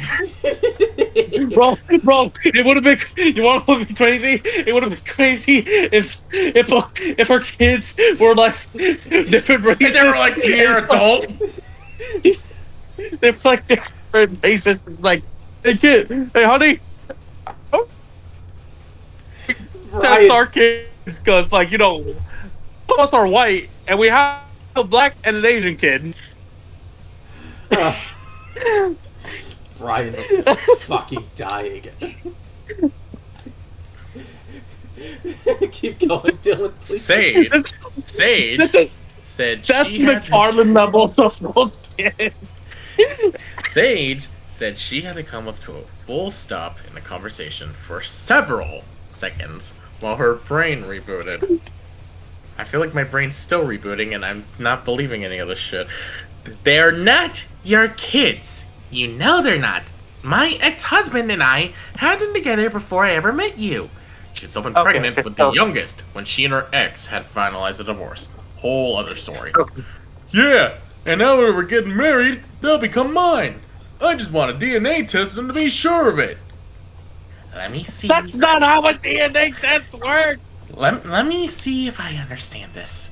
Do you actually think that my children's DNA will change to become biologically yours when you adopt them? Obviously. I just want the confirmation on paper, so insert that's how this works and how this works meme here.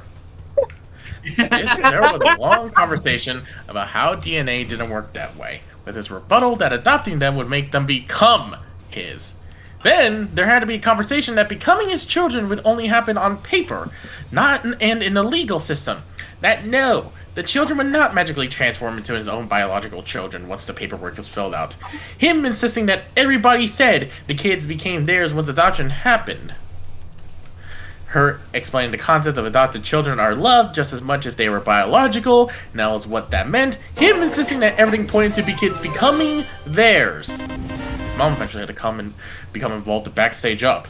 His dad had to become involved to backstage up. A few books had to get involved to backstage up. Kevin was furious. He couldn't understand why people would ever adopt a kid if the kid didn't become the actual biological child of the people who took them in. How stupid and selfish is that? Kids shouldn't retain their DNA of the sperm/egg donor. How could any kid who wanted to be adopted refuse to change one little thing? Oh, God. So they could have parents. DNA doesn't work that way is a bullshit excuse. So Joey, we haven't heard from you in a minute. Are you okay? Joey. Joey. I think we gave him a heart. I think we gave him a heart attack. I've met some pretty stupid motherfuckers in my life. This motherfucker's stupid. Stupid. Sounds like an average Tuesday for Joey. No, here's the crazy part. I know this is true. I know this is true. This isn't your. It's stupid. It's Listen. advanced stupid. Listen. Advanced stupid. Listen, I absolutely believe this is true because I met dumb motherfuckers like this in real life while I was working in those restaurants. People are this stupid. Yeah. They really are. They really are. Not that long. Don't worry. He ranted. He raved, and right in front of his own parents, he told her that if her kids were going to become his kids, then the marriage wasn't going to happen. He told her that when blah, blah, blah, I'm losing my IQ points as it's happening. Oh God! Nerd, lock in. He told her that he would give them all a week to change their minds and agree to be his biological kids. He said when they stop being selfish and when the DNA tests prove it, I would take you kids in. And that's how the relationship ended. Wait, hang on. Was he just looking for an excuse to break it off? Did he just get cold feet? Or want to date around some more? Or... Nope, he really is just that stupid. His mom called me on the sly and very gently suggested that I just break it off with Kevin. Because no matter how much she and his dad talk to him, he's adamant about it. He's even saying that he will never date a woman with kids from here on out unless they agree to change their DNA to become his if the relationship becomes serious. So Sage is single again, having dodged a tactical nuke. God help everyone if he ever breeds. Literally the top comment. What the fuck? That's just it. It's sitting out perfect 1K likes. Wasn't that funny? Okay. Bro, how hard were you dropped on your soft spot of a baby? Really fucking hard.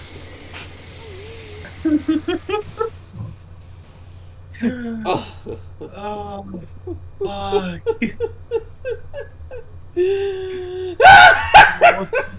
Why? This guy must have had an F in biology. Bro, And then no. I'm about to say, Yeah, like, this dude, is like, failed so this is bad. like something, this is like some, like dumbass shit I expect to hear from fucking Liquid Snake, like, Inferior genes. I'm rolling with some genes. Wait, do you think... Dude, I can actually see Liquid saying the same thing if he ever got into a relationship with a lady with kids. Yeah. I won't take it. That you won't change your DNA, their DNA. But Liquid, I can't do that. That's poppycock. He would say that. Liquid, you can't just change their DNA. Says you. We live in a world where bipedal nuclear weapon wielding dinosaurs exist. Exactly. Why can't I change my kid's DNA? In fact, I don't want them to be a boy. Well, you know, we can do stuff about that, You know but what? we can't really make them biologically yours. You know what? No, actually, I take that back. That probably can work in Metal Gear because of nanomachines. Nah. No, not the fucking oh. nanomachines. I don't think that's how that works, though. Joey, it's nanomachines. What can't they do? You're right. Okay. All right, so I found so I looked on the right side and I found an interesting Reddit story. Okay. The title is "Am I the butt face for refusing to accept the divorce from my husband?" Oh no. Okay, let's hear this. Oh, I don't boy. think I've heard that before. So this will be a Yeah, I haven't read this. I just saw the title, but I feel like we can have a bit more discussion on this one instead of absolutely hating on one character in particular this time. Okay. Yeah, but that's funny. Yeah. Okay, so, What's that? as a bit of a background, I, a 47-year-old female, have been married to my husband, Hank, a 41-year-old male, for 24 years. We have had several children together, but unfortunately, only one of them has survived past infancy. Oh. A daughter, Maggie. Oh, She's no. 17, who is 17. My husband really wants to have a son. Well, one who actually lives longer than a few months. But my biological clock is ticking, and there's been no son in sight. Oh, So already a pretty dangerous situation. Okay. So for the first several years of our marriage, things were great. He apparently had a small crush on me, even when I was still married to his late brother. And as we both got older, those hold feelings on. became mutual. Hold Whoa, the fucking... whoa. Whoa. Wait, hold on. Hey, Watch oh. out for a second. I'm eating spaghetti. Wait, hold on, Dylan. Run that back for me a second time. I don't think I heard that right the first He time. apparently had a small crush on me even when I was still married to his late brother. Oh my Late god. Oh. Okay. Okay. Okay. Uh-huh. We discovered we had a lot in common, like hunting, horseback riding, and the funner things in life, like marrying right after one of your sibling dies. Well, does it say how long ago He he even was left me married in- to his brother? No, but I assume. But considering that they were married for 24 years, I assume that they were at least married for like a couple of years before those two got married. Jesus. So like around early 20s. Anyway, he even left me in charge when he had to take a business trip to France. Unfortunately, it couldn't last. Hank had been unfaithful to me before, but I took it in stride. I had faith he would return to me, and he did.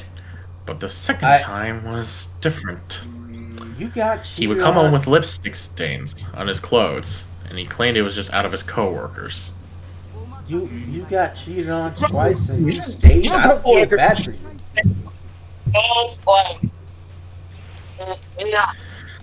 Yeah, I can hear you. And that's how ridiculous it is. It's ruining his mic quality. Like, brother, like a couple moments saying, "Oh, that lipstick stain is just for my coworker." Like, well, your coworker needs to get a lot less fucking friendly with you. Yeah, right? Also, you stayed after Yeah, cheating twice? I assume she's Jesus. not exactly mentally healthy given the fact that, you know, she lost how many kids? Yeah. We just gotta remember that. And then I found out that he was cheating on me, which was obvious, with my personal assistant. Oh my god! Personal. And when this was happening, she was 31. I tried to remain calm. I figured, it's okay, I can make this work. But Hank comes to me and says he wants to annul our marriage. What? For those of you who may not know this, What?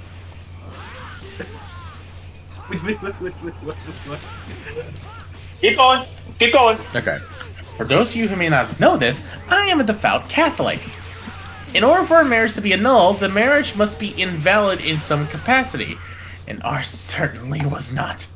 He tried to use my cheated on you own twice. faith against me by quoting the Old Testament out of context.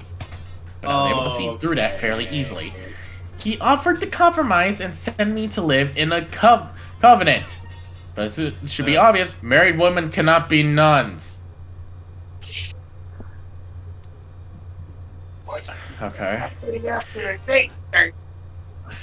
Eventually, Hank says, "Screw it! I'll make my own religion with blackjack and hookers!" And declares himself the head of this new religion and uses his self-bestowed authority to divorce me and marry Anna. Are you fucking high? Okay.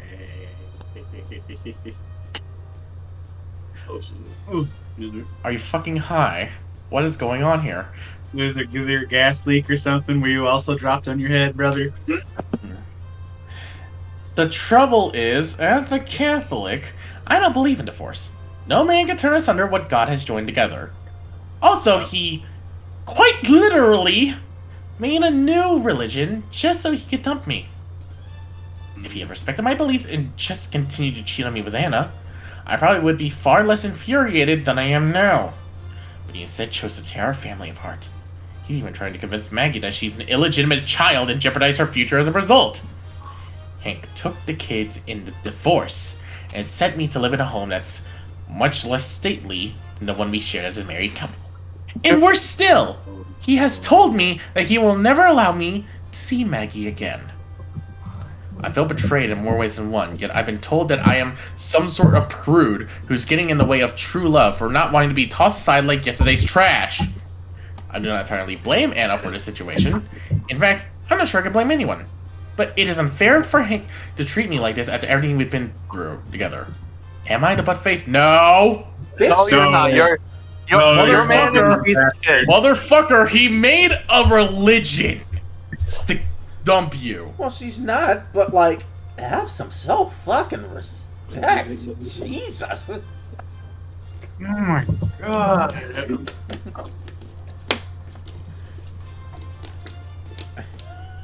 I mean, hey, it worked for King Harry VIII.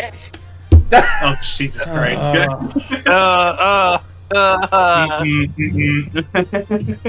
Man made a whole new religion. Apparently, this is also a historical thing. So this happened like in the 1500s. Oh, Wait, dear what? God. Apparently, one of the tags was historical. So I'm guessing it was a story from like centuries ago. 1534. You know, that kind of makes a lot more sense.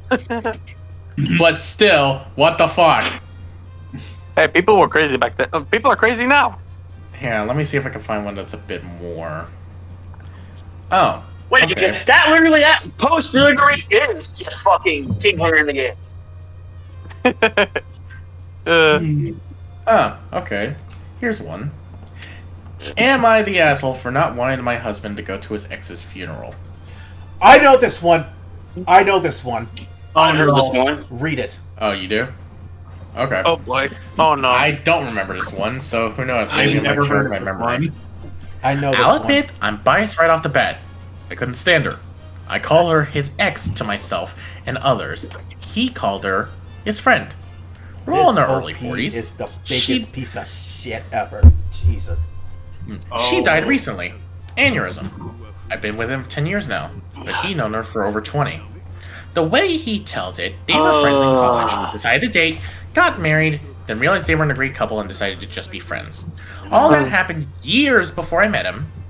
It was clear early on that she was important. A couple months into dating, it came up that his friend was actually his ex-wife.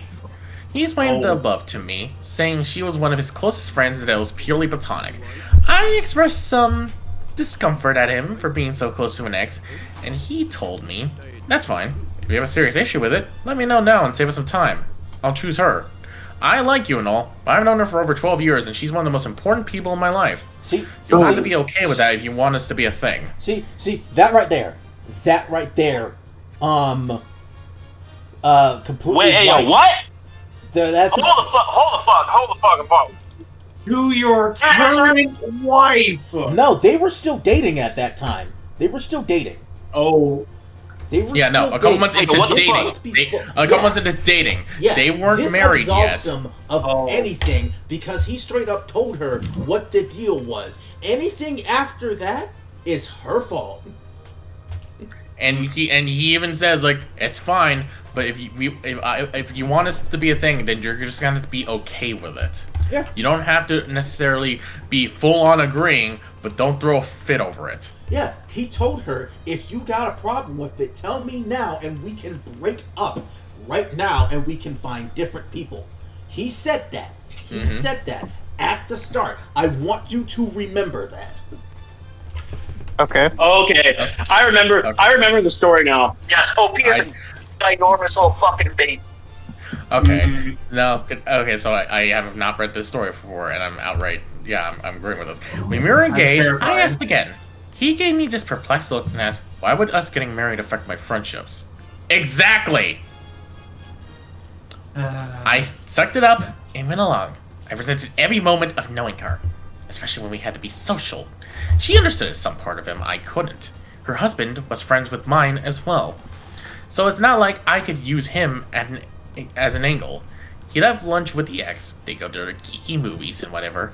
The few times I brought it up, he said, "We had this conversation before. You had your chance to back out." Literally, she had her chance to back out. Yeah. She died after they had lunch the other day on the way to her car. Yeah, He spent a bunch of time detail. crying. That detail right there. She died right near him. He spent a bunch of time crying, but honestly, I was relieved. You're a fucking scumbag. Whoa! You're a literal fucking scumbag. That's not even the worst thing she says. So hard. I know. I'm trying not to read further down. He was working with her husband on funeral planning. I told him, "You don't think you're going, do you?" My argument summed up. She's dead, so she's not a factor anymore. He doesn't get to use his "she's my friend" excuse, since she doesn't exist anymore. He had his cry for a couple of days. He gets to be done with mourning her already. There's no need for him to go to her funeral, since I wouldn't want her at his. Jesus fucking Christ. He was the angriest I've ever seen him when I told him that, replying that he'll be going no matter how I feel, and that he's willing to burn this to fucking ground, while holding up his wedding band. Besides you, she was the closest friend in my life. Yeah, so like I said, OP's a massive piece of shit. Mm-hmm. And you know what? That line also put into more perspective about how he still put her as his priority. It's like Besides you, meaning you were number one, she was number two. what gets me Like, on OP's side specifically, right? yeah. Is that what does this woman do to her? Nothing. She did nothing. She says as much. If she did anything to her, she would have said it something. But she didn't. She just existed and was friends with her husband. But that was enough for her because OP is so insecure, right? That she can't even handle her husband having a female friend. Especially, and she had a way out. That's what damns her the most to me. She had an option to get out of this relationship, and she didn't take it. Him, her husband, and my sisters are calling me an insensitive asshole over this. All saying that there was no romantic aspect to their relationship, and that I'm heartless. Her husband went so far as calling me a ghoul for how I reacted. He was being kind. Yes! He was actually, You are. he was actually, you know what? I feel like he was actually holding back. He sugarcoated that shit so Bro, bad. he's gonna the fuck out. I never felt the relationship was appropriate, and I hid that for years because I wanted to be with my husband. Now she's gone, I don't feel I should have to hide it anymore and can speak freely. It might, yes. It's not even a. Yes, OP, you are the asshole. You are Like, an honestly, asshole. Unabashedly This the woman- scum of the fucking earth. This woman. Yeah, you want to did know how bad this one nothing. was? This one was so bad that the mod of this one got tired of banning everyone because they were breaking the FAQ stuff. Oh shit! Bruh. Yep. That was a really notorious one. Oh, my god. And I 100% believe that this story is real because you cannot fake Venom on that level like that. You can't fake narcissistic vitriol to this level. To a woman No, absolutely not. To a woman that has done nothing to her. Nothing! Mm-hmm. Bro, envy is a powerful feeling that will destroy a lot of people. Gentlemen, I think it's safe to say that this is what I would literally call a certified woman moment. Literally. Oh, you're not done, by the way. You got another one for me? No, there's an update. Yeah, it's called woman moments. There's an update. Woman. Wait, Oh boy. there's actually an update? Yeah, there's an update. Yeah, there's an update, buddy. Okay, boy. well, hang on. I need to find that then. It might be on the profile or in the comments.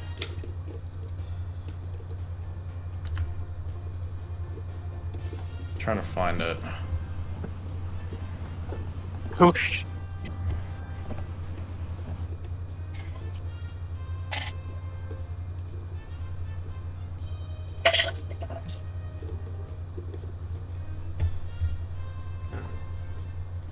I'm not seeing anything about it.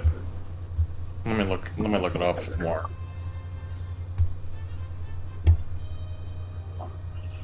it's just like that was one of the OPs. Like, I haven't come across an OP on any subreddit, at least not yet, that has sounded so hateful towards a person that has done nothing to them. Oh. Okay. Found it? So, yeah, I found it. Okay. And the person for the hope is legit. I'm pretty sure it's legit. This is in February of 2023, so still about 3 years ago. Okay.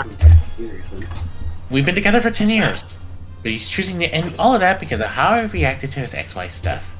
They were friends when we met, and his claim that they dated and got married while they were young and dumb, or realizing they worked together as friends and as a couple.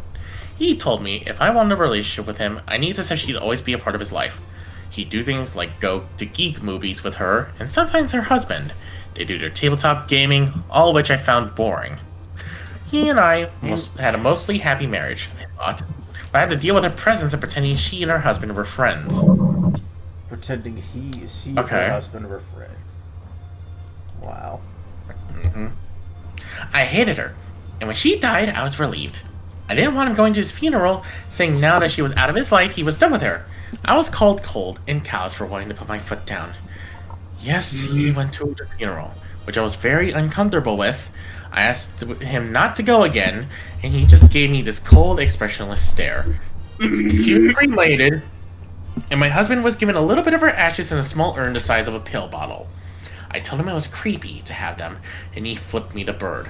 Good on him. Good on him. Good. He should have done more.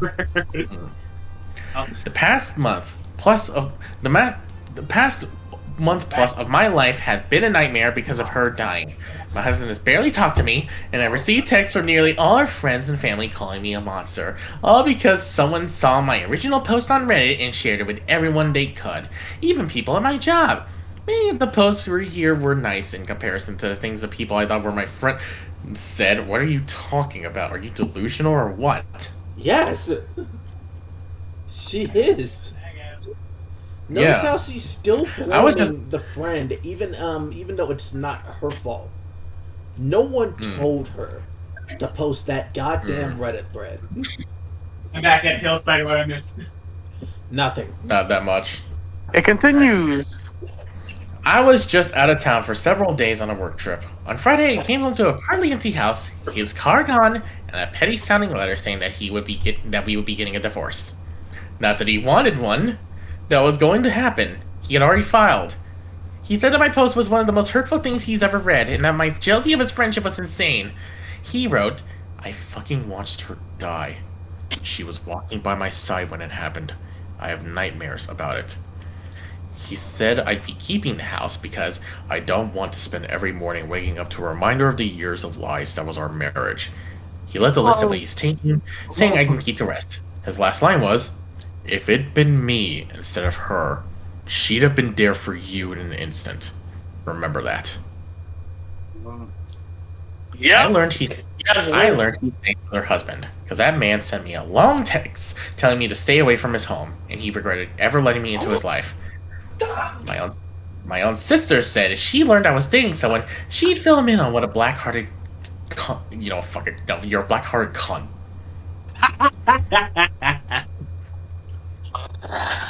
So yeah, my husband is divorcing me because of his first wife's death. He's more important to him, and it seems to our friends that keeping our marriage together is. She's screwing up my life even for the grave, and I didn't shut the fuck. Oh, she just doubles down. She just doubles down on it. Is she quadrupled down? Jesus Christ! Humility is not something that is you're given. It's usually something you have to earn. You learn humility through one way or another. Yeah. She is just. Ugh. Ah! Jesus. Fuck. I'm gonna find a funny. Yeah. Oh, yeah, guys. Related to that, if you're all curious, Villian has deleted almost all of her socials and her YouTube channel. Oh. Who? Wait, Oh, what? Alien? What Wait, the fuck happened? What happened? Nobody knows, but boy, I think she's gone. Uh-oh. She Damn. She either did something to piss somebody off, or she's in trouble. Uh-oh. Oh boy. Yeah, I was talking with Benny, and he sent me the update. He was like, contemplated. Philly has been on hiatus for 5 months, and just deleted her YouTube and most of her socials. Damn. According to what I've heard, that it is a planned hiatus. Like it's something that she's planned to do. Okay. Oh, well, that's not. But it's there's not much about it. But well, apparently she was gonna do. I was talking to Jake, and he said she apparently planned to do an ARG to re-debut. Yes. But like, you don't delete all your socials in your fucking main YT channel. If something hasn't happened, that's kind of catastrophic. I was gonna suggest Yeah. that maybe she was doing a rebrand, but that's pretty fucking. That is something that is something apparent like that people have assumed. Like she's preparing a rebrand or a model debut or something like that. I guess, but Like, This is a little extreme. I don't know really extreme. what this is. what the fuck, man? On sadder news for me specifically, less big news. I'm about to buy Veilguard. Yay! Ow! Why would you do that to yourself? I I said the told you same why. thing a few nights ago, Joey. I already told you why. It's $20. That's the most I'm willing to pay for this game. It's still too much. I'm aware, Bro, but it's not 70. why? Don't do it. I It's already, still too much. I already We're tried pirating. illegally acquiring it. I said it before. I have to experience this game at least once, and then I can hate on it as much as I want without someone saying, "Well, you didn't actually play the game." Give a fuck. Look, at the very least, My- you have Rebirth to wash it away. Yeah, I do have Rebirth, and I have Kingdom Hearts 3.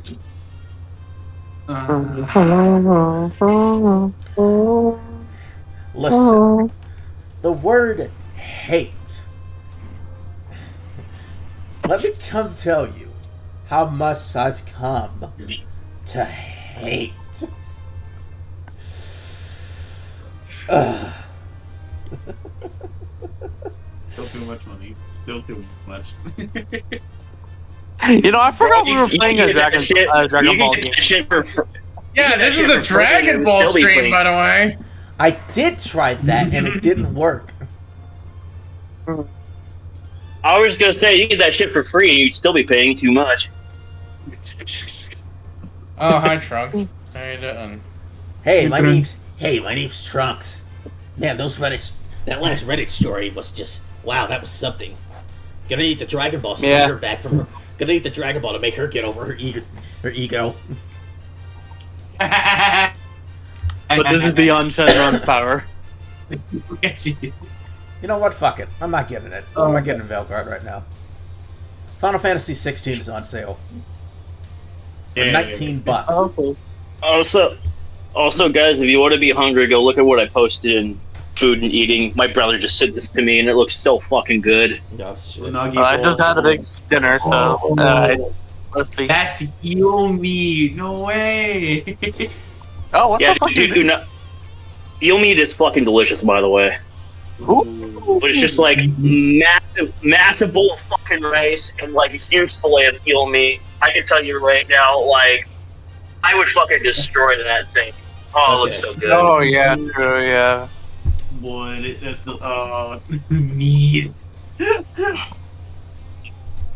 With a big fluffy block of egg underneath it too. Oh my god. Oh, the food coma would be so worth it. Oh, dude, absolutely. I'm coming, Elizabeth.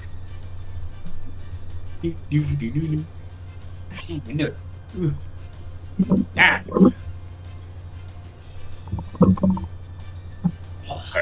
I'll be right back. Okay. Okie doke. Oh my lord. Alright, how are you feeling, Dylan? I hate everyone on Reddit right now.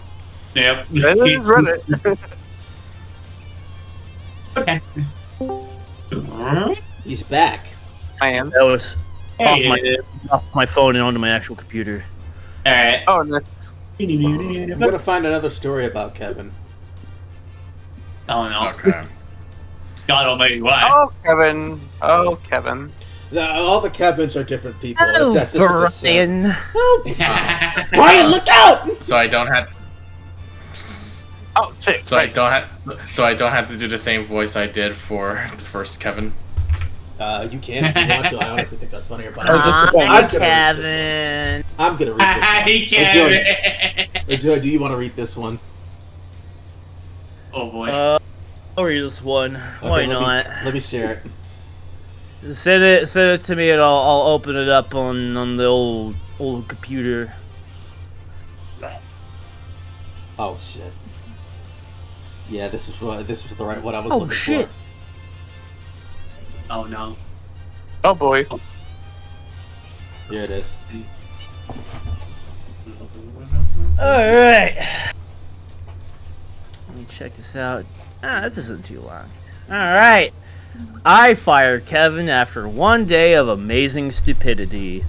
Alright. Oh boy. Originally posted on r/Ask Reddit, and someone suggested that I posted it here. Probably one of the stupidest people I've ever met. He was a 26-year-old male and turned up an hour and a half late the first day, already off to a great start. He was brought in by his mum, which I thought was kind of odd for a grown man. I let that slide, but then things just got worse. It was a small roadside cafe/eatery, so I thought I'd get him started on small duties to ease him into the way of the place. I asked him to put new toilet paper in the toilets. A minute, oh god, I can see where this is going. A minute or so later, I hear him yelling, "Oh, it won't fit on the toilet roll holder." I'm like, what? Pretty simple thing. He calls out again, so I tell him to bring him in so I can show him. He's carrying a roll of paper towel. It's almost 3 times the length of the TV holder. Kevin, I say, that's a paper towel. No, it's not. Yes, it is. Have you ever seen toilet paper that big in your life? No. Right. Furthermore, and probably more perplexing, can you not see this is a massive roll? This massive roll couldn't possibly fit on this small bar. Yeah, I thought it was odd. Oh boy. Well, the day goes on, and after the kitchen is pretty much closed except for pre-cooked baked goods, I get him to give a general clean and ask to make sure he wipes down all the benches. I leave him to it as I assume he's doing fine. Wrong. One of the other staff comes and say we run out of toilet paper. I'm like, what? That's not possible. Sure enough, all packs are torn open and empty except for the rolls on the holders. At this stage, I realize this could be my only culprit, and I call Kevin over. Did you do something with the toilet paper? What the fuck is with this guy in the toilet paper? Yeah, I used it to wipe down the benches in the kitchen. You used 8 rolls of TV to wipe down the benches in the kitchen. Why are you using toilet paper to wipe down benches? I don't like using dishcloth. Who taught you to wipe down benches with Excuse me. Who taught you to wipe down benches with toilet paper? Have you ever seen anyone wipe down benches with toilet paper? The cloth was dirty and I didn't want to clean it out. By this stage, I'm thinking, day's nearly over, just slow to go, I'm sure it'll work out fine. Yeah, you know what's coming. Kevin strikes again, and this time it's beyond moronic. I don't know, I mean, most of that's been pretty dumb. Serving customers pastries and the lime because all you have to do is take it out of the glass bay, put it on the bay, and give it to them. He doesn't even have to ring it up. Just pop it on a plate and give. Well, one of the customers orders 3 scones of jam and cream. He's behind the counter doing this thing, and I have a little peek and see, yes, he's cut them in half and managed to put jam and cream on them. About a minute later, the customer brings the scones back up to the counter. There's something really hard in these scones. I bit down, and it was like crunching on a rock or something. No. Of course, I'm puzzled. I'm really sorry about that. And Kevin comes in. That's probably just the seeds and the jam. Now, there's something about the way he says this, and it makes my alarm bells ring. Show me what you put on these scones. And I start marching toward the prep bench. Sitting on the bench is a bowl of whipped cream, and next to it is a pack and a broken glass jar which contains the jam. The motherfucker is feeding customers broken glass. I didn't think it would be a big deal. Are you fucking insane? I grabbed the plate of mostly uneaten glass-infused scone. How is anyone supposed to eat this?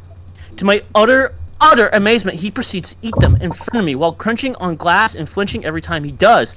I'm paralyzed, dumbfounded. When he finished eating them, he says, "Do you think I should go to the hospital? You're fired." Edit, it's not a fucking BAME. You know what? Understandably. Do you think I should go to the hospital? Edit, it's not a fucking baby. You know, I'm starting to think that maybe the parents put him up to getting a job to try to help him become more independent or something. Yes. Yeah, well, it didn't work. It did not work. It failed horribly. Jesus Christ, that was fucking funny.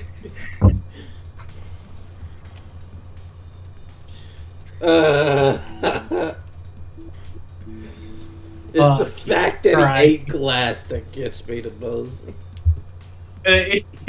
He like no bullshit, no hesitation. It's like he doubled down and was like, "Oh no, I made a big mistake, didn't I?" I will double down on my stupidity and prove this guy wrong. Oh Hospital. just no bullshit. Hospital. Help. Help. I've definitely dealt with. No, I've worked in restaurants. I'm pretty sure people would be this stupid. You know, I've done stupid shit before, but not. Yeah, but you most don't of the time eat it's by glass. accident. No, I haven't done anything as stupid as that. So Bro, I'm I've going. sprayed a cleaning product into my face before and it stung the shit out of my eyes, and that is nowhere near as close to how stupid this motherfucker is. So I'm going to do something. I'm going to fight and try to read this Kevin post at the same time. Oh my Okay. God. Are you sure you don't want me to read it? I'll send you the I can next read it one. if you want me to. I'll send you to the next view if I find one. Kevin is not the father. I know it. Oh, no. You know it. Kevin doesn't. Oh wait, there's a previous post. Hold on. There's a You previous post. are not the father. Oh, Okay. I gotta find it. On this episode of Maori. Jerry.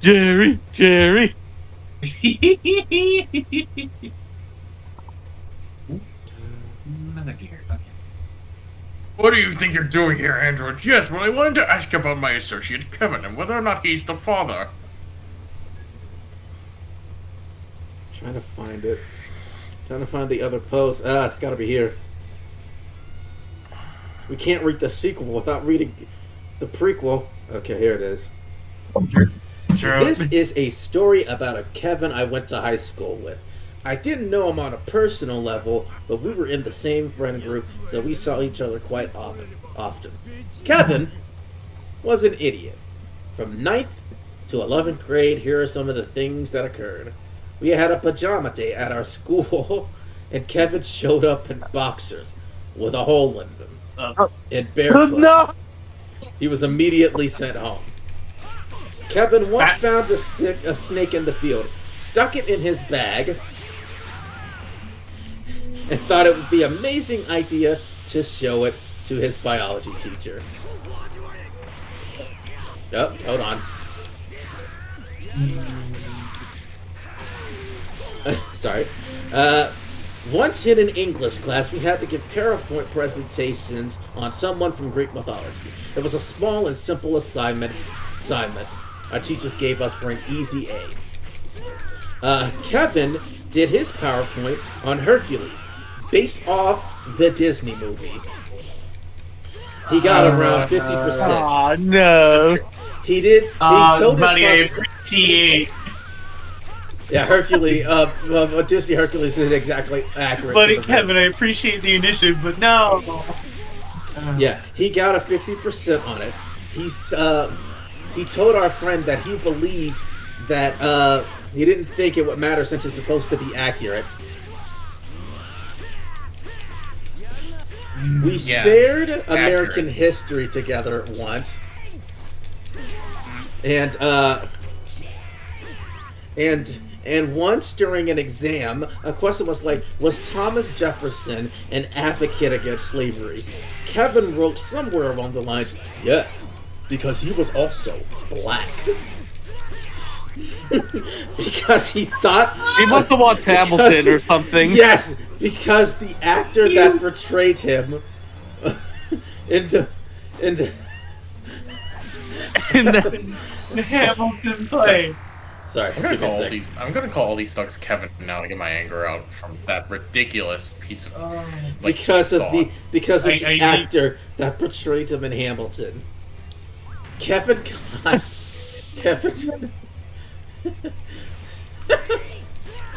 I mean, it's not like he's on the dollar bill or anything. I guess not, but fine. One sec, I'm sorry. Kevin got a job as a waiter at a local restaurant, damn it. One customer asked if they could have another straw because theirs accidentally got bit and wasn't sucking properly. Y'all know what I mean. Right, yeah.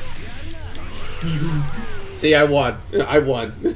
Hey! barely. Yeah, barely, but I still won.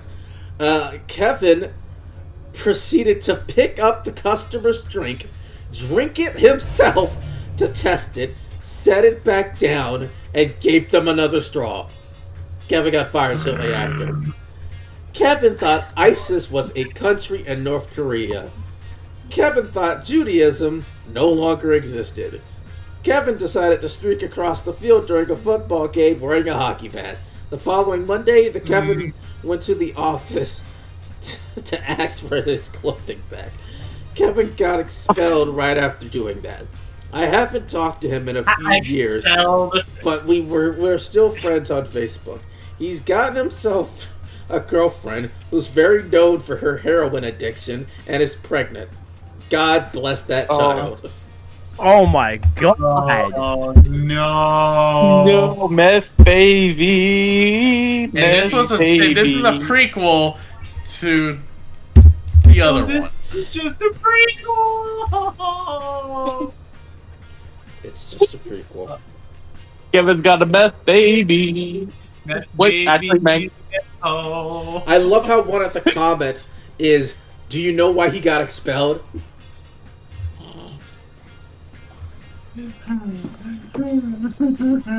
Oh, well, looks like we got a Kevin in the chat. No, on the Reddit post.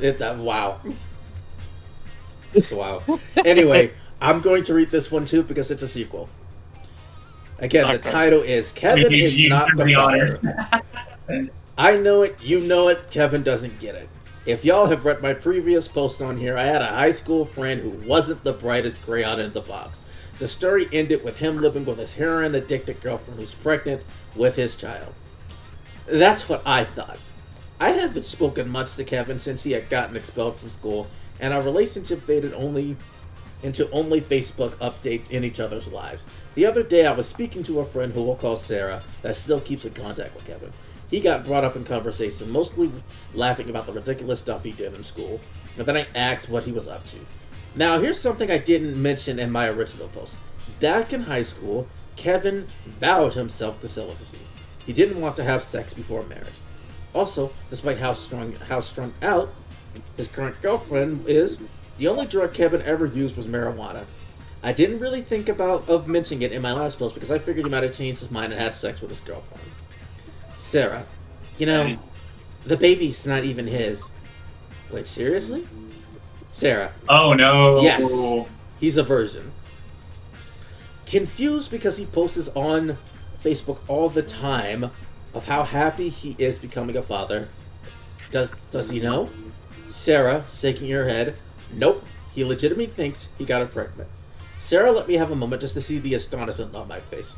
She went on to tell me that when Kevin first told her his girlfriend was pregnant, she did ask him when he started having sex. Kevin said he never did.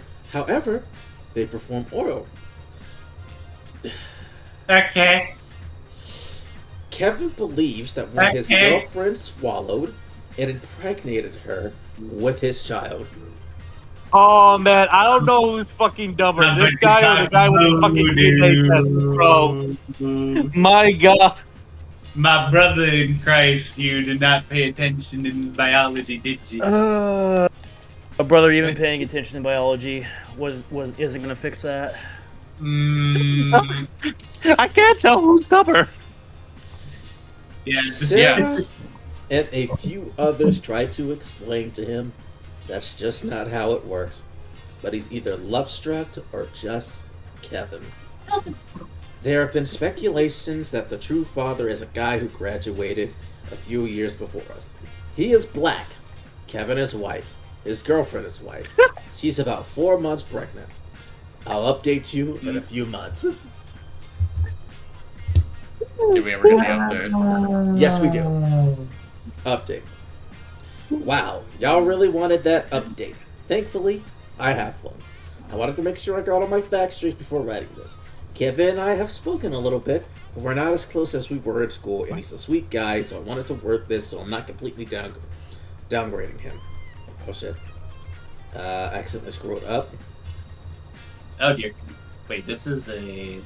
Oh. He's a very sweet person, and I genuinely feel bad for him. Also, it's almost midnight, and I have to get up at 5, so please excuse errors.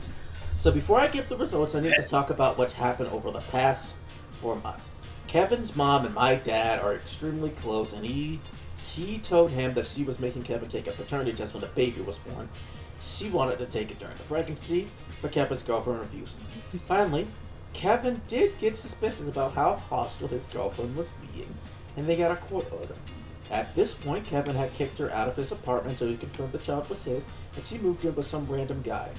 Kevin still provided her with money and rides. I don't know all the details involving the court or paternity test. I didn't want to be invasive. But long story short, a few weeks ago, Kevin's now ex-girlfriend gave birth to a baby girl. She was white, but Kevin was not the father. Kevin's mom told my dad, who told me, and other friends confirmed.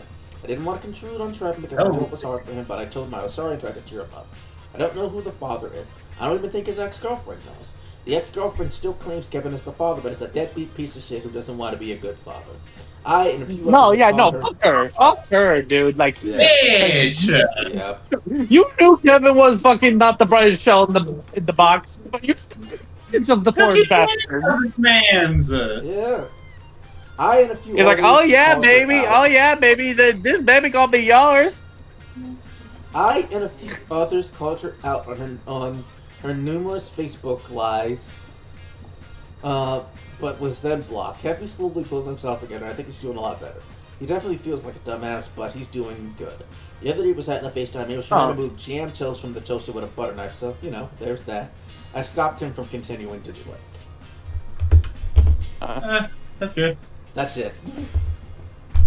Okay. Okay. Well, at least Kevin got out of that trap, man.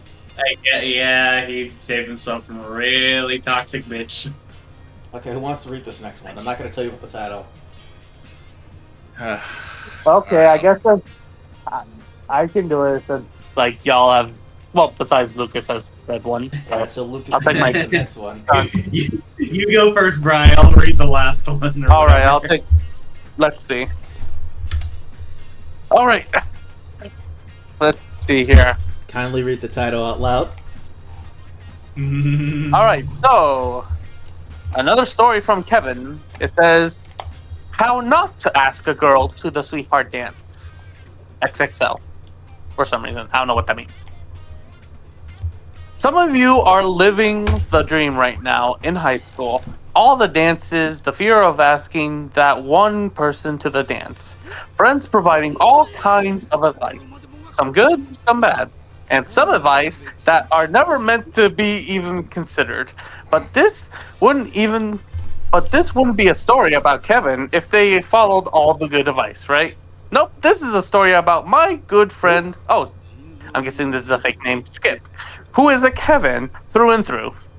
Skip had a major crush on a girl who I will call Sally.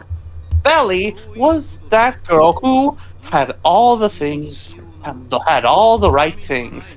Great hair, amazing personality, and she loved it when guys were super creative when they would ask her out on the dates.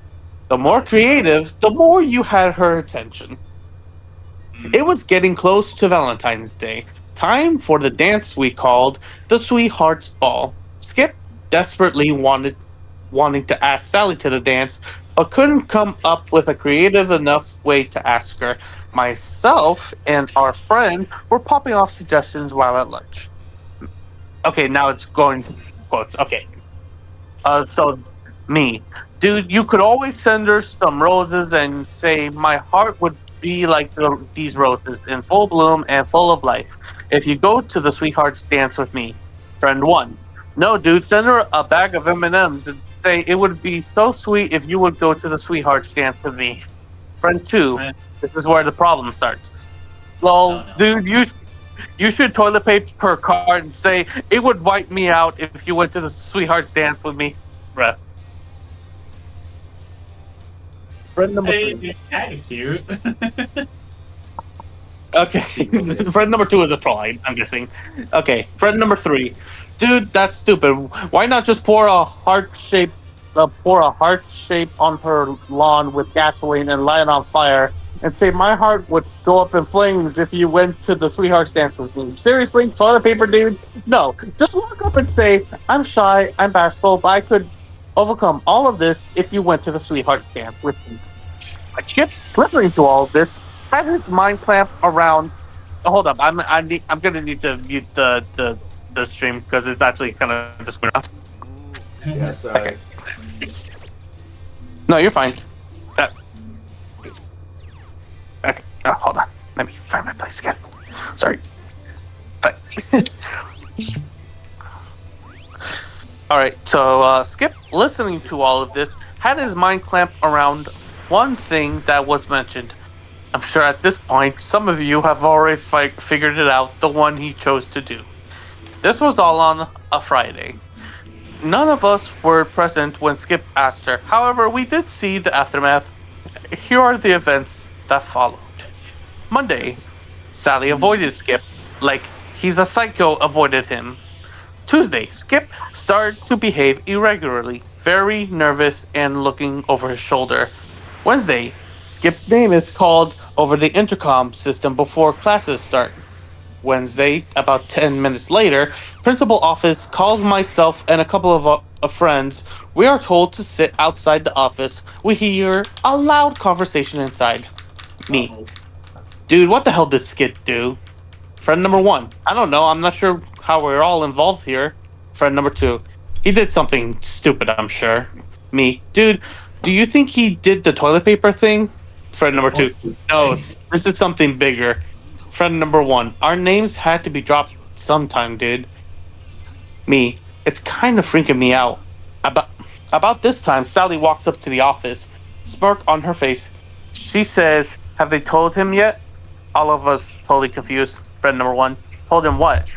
That's where the door opens. Skip comes out, handcuffed, crying his eyes out, repeating over and over again, sorry, I'm so sorry. It was then Sally walked up to him, gives him a huge hug.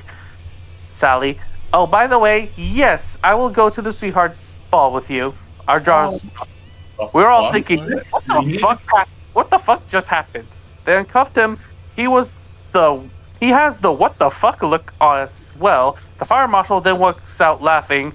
The fire marshal, it was all her idea. I couldn't refuse my little girl, however. However, if you ever set fire on my lawn again, I'll kick your ass. You will fix it. Fire marshal, who is Sally's dad, I'm guessing.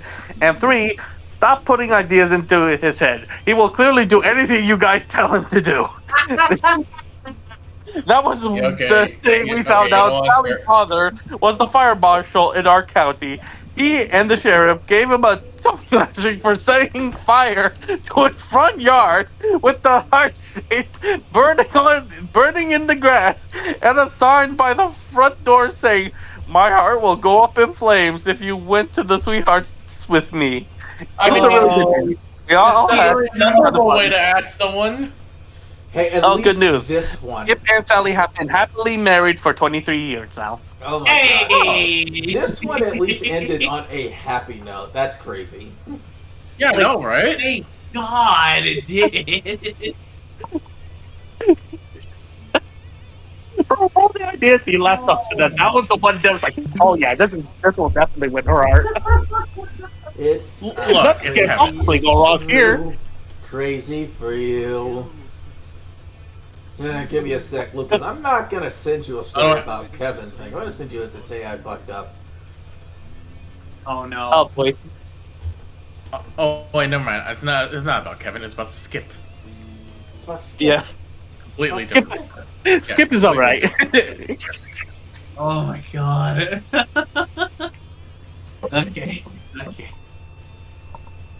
Man, remember back in the day when Kevin was the quote-unquote cool guy in Ed and Eddie? The one that everyone wanted. Kevin was a dickhead. Idiot. Well, I see dorks, Yes and- but I hear dorks, but I don't see dorks. well, here's the thing. Yes, Kevin's a jerk, but to be fair, the Eds kind of have it coming to them because Hey, They're trying to do it to I themselves. didn't say the Edge didn't have it coming. I just said that Kevin was a dick. yeah, but he does warm up at the end of the movie. He does. Well, everyone was gonna wake Not up. Eddie's brother was literally beating the shit out of him. Yeah, he was torturing him, dude. Yeah, that was just straight up abuse. Yeah. You bringing up Kevin reminds me of one of my favorite reaction images that I'm gonna post in memes and bullshittery. Oh, No, I can't oh have no. you- Oh no. I can't have you read that one, Lucas. Wow. Oh, dang it. Why not? No, Why because not? do you want? Okay, I'll read you the title out loud, and I'll let you decide if you still want to read it. Today I fucked up by finding my girlfriend's enormous dildo and getting embarrassed. Now, see, That fucking dude, do it. We'll send it. now, Okay. That also reminds me of another one of my favorite reaction images. how does that about a dildo make you think about another one of your reactions? Oh, not that. Just while we were still on the subject of Ed and Eddie, Oh, go look at the memes. I see it. hang on. Okay. I'm in the middle of I'm in the middle of a race right now. Hey, Sutherland, Oh how about my a couple God. quarters and we won't make this difficult anymore, eh? Or you dose can get the hell up my Or- freaking way. How's that sound? I fucking love Carl posting. Okay, It don't okay. matter. None of this matters. It don't matter. None of this matters. Oh shit. Oh shit, this was pretty short. Okay. Hey, Fryman. Okay, here we go. Today I fucked up by finding my girlfriend's enormous dildo and getting embarrassed. A few days ago, I was at my girlfriend's house watching a movie in the living room. She asked me to go to her bedroom and grab a sweatshirt out of a drawer. I went in the bedroom, opened the drawer, and stuck my hand in. That's when I touched it. I pulled it out, and it was the biggest dildo I ever saw. Really big, like the size of my forearm. God damn. Jesus. Okay, that had to be at least. Okay, I was that had to be trying at least 12 inches. I was trying to imagine how she could use this without getting hurt. I then felt very small compared to this thing. I brought her the sweatshirt, my face was red, and I was acting awkward. She asked what was wrong, and I told her that I saw it. She had the best reaction. She laughed at me. I felt even more awkward. She said Oh, that come- was her friend, quote unquote. I said that was the biggest friend I ever saw. Eventually I laughed about it. But I still feel a little weird about it. I cannot come- compete with your friend. TLDR. Found my girlfriend's huge dildo and felt a little insecure ever since. Oh, come on. Everyone had that at least one point. Oh, that one got me. Well, you got through it. Oh my god. You got through it. I did. I expected it to be a fucking like novelette of a story. Goddamn. Oh my. You know a subreddit we should read? Oh no. r/D&D horror stories. We all play D&D at least once. That'd be fun. Oh, dude. I listen to Den of the Drake like almost constantly. He has fucking bangers. I watch him too. Stop dodging. There we go. Fuck you, Cell. Oh, Rip. Fucking ugly piece of shit. No one loves you. Your parents hate. Your dad hates you. Your Well, I mama hated my parents too. Your brother, your Glad to sisters, see we're on the same page. Your brother, your sisters, they hate you. Your nieces and nephews hate you. Everybody hates you. I don't have. I'm an only child. How do I have a? You know what? Never mind. He's not an only child. Well, I was in the future. oh dear. I mean, The future doesn't hate you.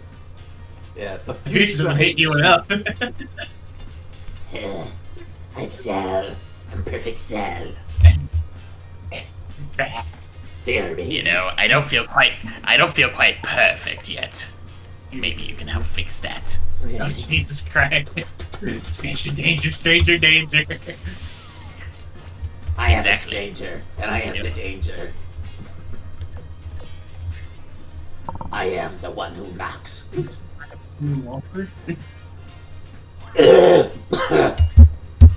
I own the domicile, bitch. This is my private Bro, I wonder who- domicile. That's not how the line goes. I know, I'm sorry, I didn't remember the whole thing. This is my private Bro, I wonder domicile. This is a private domicile, and I will not be harassed. Bitch. Bitch. He can't keep getting away with this. He can't keep getting away with this. You can't get away with this. Damn. I Man, want we should truth. watch Breaking Bad at some We should. point. I am I so want excited to watch. truth. Honestly. I want justice. I want independence.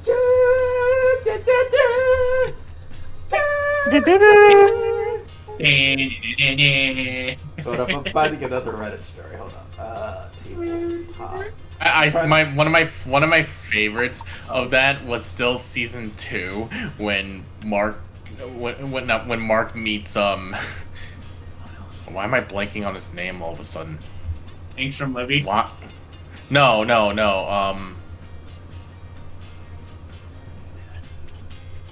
He said season Why? 2. Why am I blanking on his name? Holy shit! Cecil? No. Safe Smith?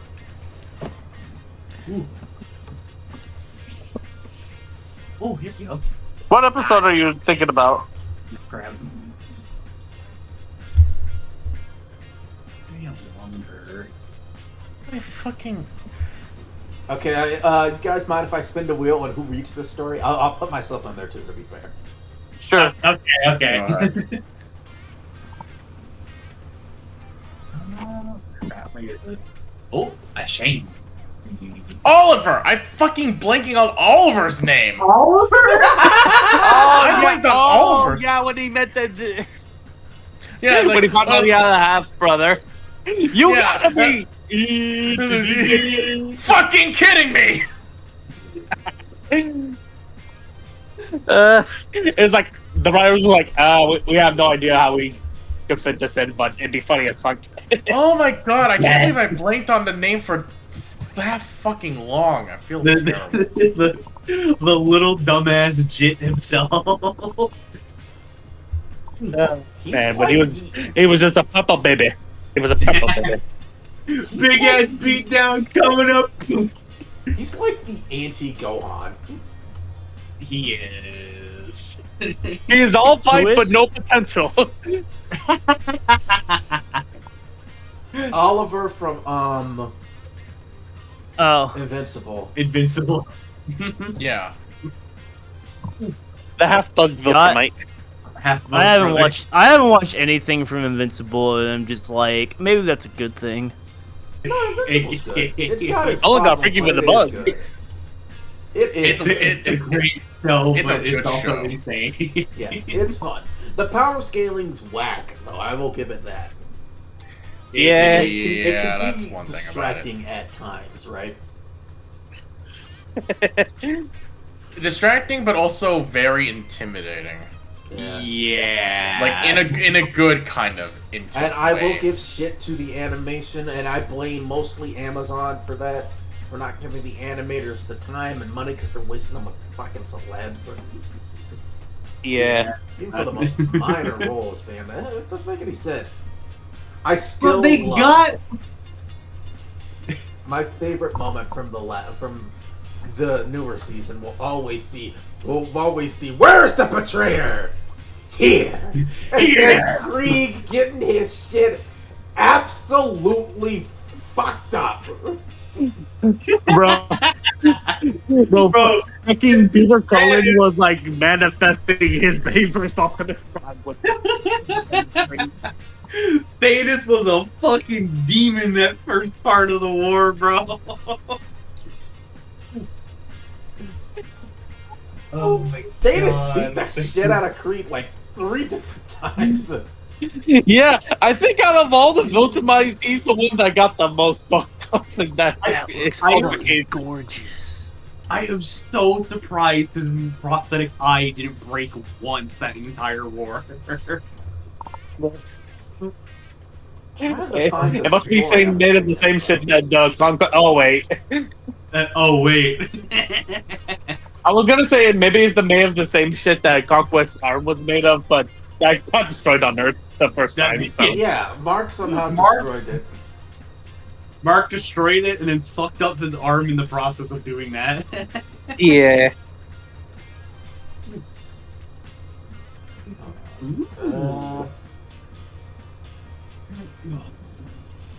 Give me a sec, guys.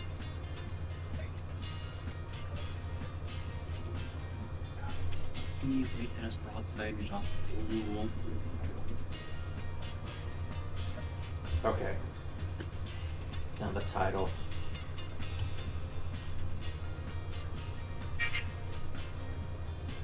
Did you spin the wheel? Not yet. I had to find the story first. Okay, I see. Gotcha. The fucking hallucinogenic rocks. Yeah. Jesus, Joey. What was that? There we go. Try to get those stronger. Ooh, yes. Give me. I am on a fucking spree. Bro, I think the funniest intro for season 2 for me was in the very first episode where they kept on teasing the title card every time they would say Invincible. Invincible? Yeah, I love that one too. And I was like, oh, so that's where TikTok got it. Okay, so this story actually has multiple parts. Oh, dear. Okay. Okay. Alright, so I'm gonna spin the wheel. Who reads this first part? Oh yeah, Joey, did you tell them about the thing we were gonna do after Star Wars? After the Star Wars season? Yes. Not yet. So Tia and I were discussing it, and I actually need to go into our DM so I can actually pen that. So Tion and I were discussing it, and Oh god, what? We're going- What kind of Lego set is this? What the fuck? it's the Wicker Man. Yeah. Anyway. Oh Joey, keep yeah. So I figured that. going. Go on, Joey. So we're gonna do after Star Wars. We're gonna do like a Cartoon Network / kind of Nickelodeon-esque block. Where we just have like a lineup of shows, and we're just gonna watch like an episode from each show at a time. Ooh, okay. Yeah. So, because I was the one that brought up the idea, because I was like, I think this would be good, because that way we could kind of get in like a variety of things, and then we could just rotate through everything, and then that way we're kind of all watching something different at once, while also like getting through them. So the current lineup is Batman the Animated Series, Spider-Man the Animated Series, 2K TMNT, Darkwing Duck, Earthworm Jim, and Kim Possible. Oh shit! Good mixture of cartoons from all All three different channels. kinds of stuff back then. All three Okay. channels. Also, Brian, you won the spin, so you read this first part, please. Okay. All right then. Let's see here. Before you start, let's see if I can find part 2. Okay, here's part 2. I'm gonna spin to who will read part 2 while taking Brian off the list. Oh, wait, in the look narrow. I accidentally took Dylan off the list. God damn it! The envelope. Ooh. I never sound here before. Lucas, you'll be reading part 2, Oh lordy. so I will send you part 2 ahead of time. All right. What's next? Okay, there's 5 parts. Okay, that's enough for all of us. Yeah. Sweet. All right, next. Part 3 will be read by... Oh. Me! Oh. All right. Part 4.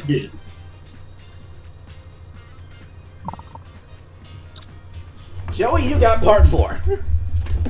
Wow. So Alright. so you not only take my name off the list accidentally, but I'm last to be picked. Why just Okay. like dodgeball all over again? All right, Brian. Star Wars, bitch. Part 1's yours. All right. How a min-maxing metagamer went through 5 characters in 1 year. Part 1.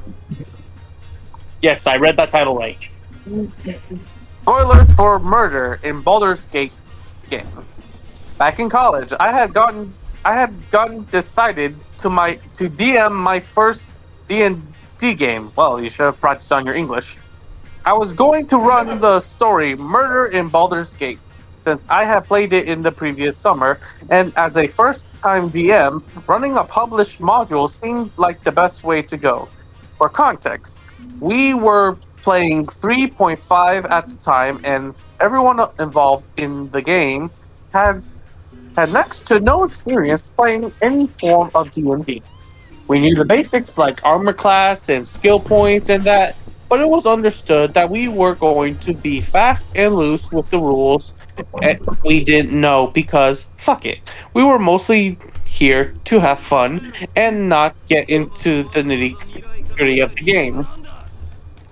Hold on, I need to drink some.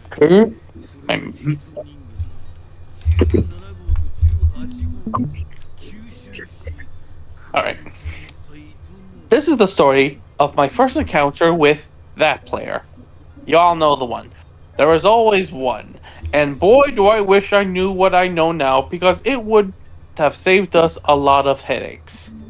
The cast. Half orc rogue, half elf bard, elf monk, PP problem player. Started out as a human paladin. Oh no. So the game is divided up into 10 chapters.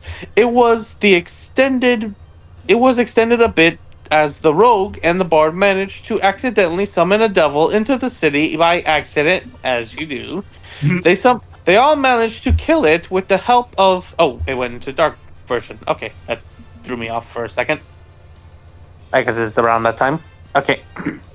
They all managed to kill it with the help of an NPC, a cleric named Eliza, Eliza, unbeknownst to the party, was super evil and was going to be manipulating the events of what I had hoped would be a longer campaign. Oh no, I think I have an idea where this is gonna go. However, for the moment, Pee-Pee, he's just calling it Pee-Pee. Pee-Pee. And, I'm sorry, I need to stop being childish for a second. It's okay. It's okay. Had awkwardly started a romance with her, which she was cool with. Perfect chance to corrupt him into being a backguard. He had asked her if she wanted to go to an evening church service with him, and she agreed. As they left the party, they were ambushed by 3 wizard cultists who managed to put him to sleep and take him to their lair where they were going to attempt a ritual to create werewolves. Oh. The party went looking for him and eventually were able to track him down, but through a series of bad rolls, they were unable to prevent the paladin from being turned into a werewolf. Most of the cultists were killed as a result, but the party was able to knock him out. But now they had 30 days until the next moon when he would turn again and likely slaughter his way through the town. Unfortunately, things did not get better for him. During the game, they had allied themselves with the leader of the town guard, a Judge Dredd type guy named Ravengard. A plot point in the game is that the god of murder has been reborn and is looking for a chosen champion. He is deciding between 3 people in the city and is slowly corrupting them to make them more violent and bloodthirsty. Whoever the players help more and end up becoming the chosen because they have caused the most death and destruction in the city with the players' help. At this point, Rivegard was well on his way into becoming a military dictator of Baldur's Gate.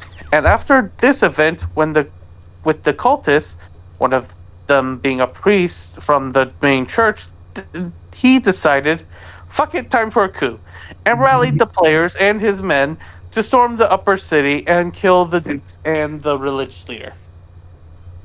Pee-Pee wanted to be put in charge of the assault on the church, which Ravengard gave him, and he led 50 guys to storm the church and capture or kill everyone inside. Now, the head priest and everyone else was 100% innocent of wrongdoings, and the head priest was vocal about this.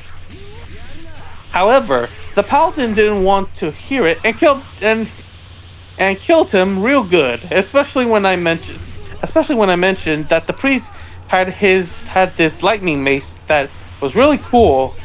Now, back in 3.5, paladins had to be very strict and lawful, not much room for any gray areas at all. In particular, killing neutral good priests without a proper trial tends to be very frowned upon, especially since he showed no remorse, and his first through after was to loot the body and return to killing all the other priests in the temple. I let him know that his character felt wrong about killing these people, and he just shrugged and said, "Well, I think they all are cultists, so I helped the guards kill them all." So yeah, he ended up getting his paladin powers. Oh no. So yeah, he ended up getting his paladin power stripped after that, and was noticeably salty at that playing a paladin would have consequences. But that wouldn't end up mattering much. But that wouldn't end up. Go ahead. But that wouldn't end up mattering much, as a few sessions later, we moved into Chapter 9, the last chapter before the final boss fight. The Thieves Guild of the town had grown into a rebellion against Ravengard and had staged a massive prison break.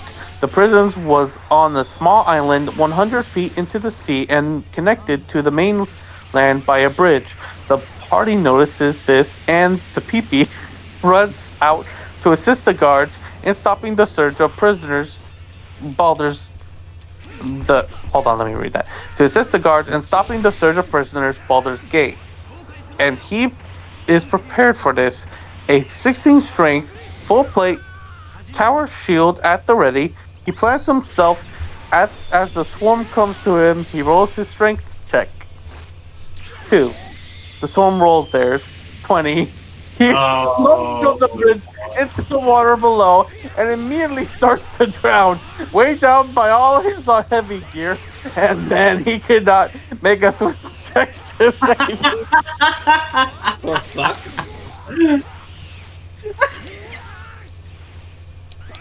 Bro, these swim checks are ass. Man, that's some real Dylan luck. No, Brian luck.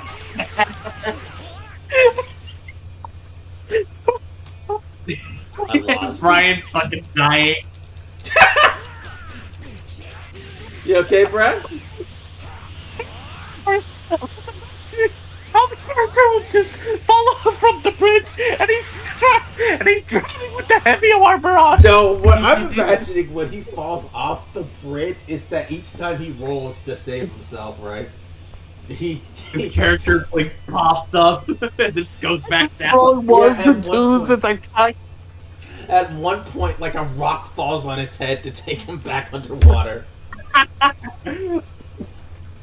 okay, and he cannot make a swim check to save his life.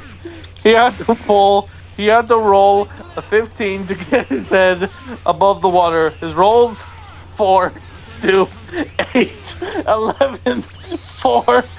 Even after he dropped his prize Mason shield, the full plate still worked against him too much.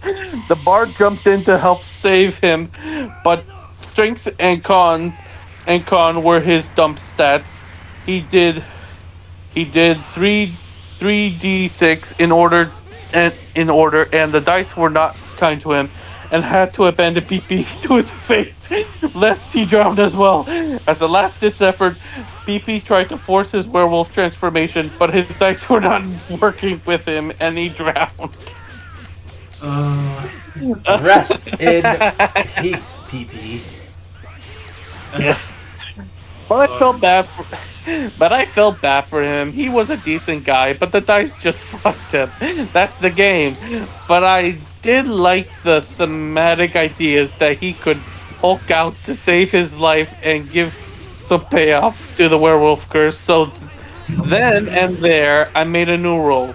You get 1. One time when you should die, something intervenes and saves you. Hand of God comes in. You go Super Saiyan. Something pulls you from the brink, but you only got 1. Afterwards, you were on your own. That's it for the full game.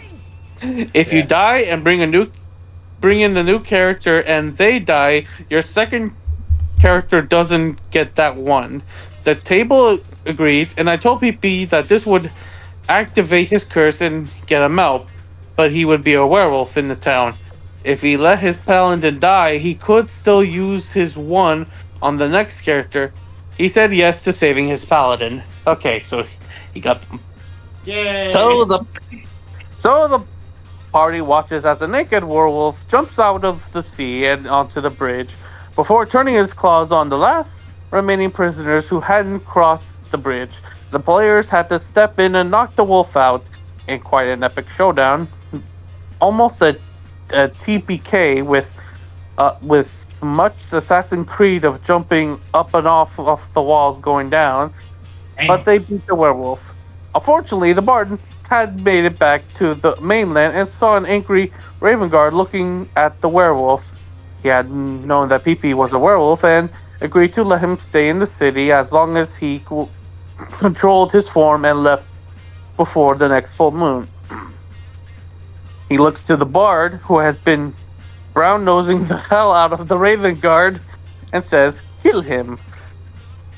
What I had planned here is either for the party to disobey Raven Guard and go into hiding, maybe join the Thieves Guild Rebellion. Right. Good, bud. Very good. Now, kill him. Kill him now. Kill him now. Do it. Do it. You're right. I shouldn't. He's my friend. Sorry. Oh boy. Sorry, I can't wait until we get to Revenge of the Sith. Just the way you said, kill him. I didn't even mean for it to sound like that, but I guess it's just ingrained into me. I think I just saw the words and I instantly thought of the Palpatine. Jesus. Okay. What I had planned here is either for the party to disobey Ravengard and go into hiding, maybe join the Thieves Guild rebellion, or to try to find a way to convince Ravengard to let PP live. While the party was debating what to do, PP says that if he wakes up, that he will just kill himself because of the bad things he did. The players tried to talk him out of it, but he refuses and says, no, he can't live with himself anymore. He is going to kill himself. So they all look confused at me, and I shrugged, not knowing what to do in this situation, and they let it drop. The bard getting a bunch of favor with the Ravengard by putting a crossbow bolt into the paladin's skull, and thus ends the first character. Your first thought it a little odd maybe, but nothing too bad here. And you'd be right. This was his best character. A little quiet and not prone to role playing, but he was just an awkward guy, and this was his first D&D game. So NDB. But what I didn't realize was that what was going through his head, he didn't want to die and make a new character because of any role-playing reason, but because he had just lost his gear in the sea along with his paladin abilities and didn't want to deal with being a weaker for a bit. The beginnings of the min-maxing wheels began to turn, Oh my God. and I was not prepared for what would come. Oh boy, I'm sorry if that took a little bit longer than necessary. I was just dying with the drowning bit. I felt too relatable for me. Yeah. Alright, I'll be right back. I gotta go take a piss. Wow. Wait, I sent you the wrong part. You're supposed to have part 4. What? Part 4, Joey? I'm here. Yeah, I sent you part 3. yeah, not part 4.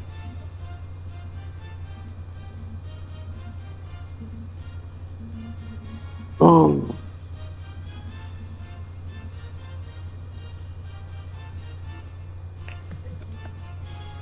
So, PP's kind of stupid.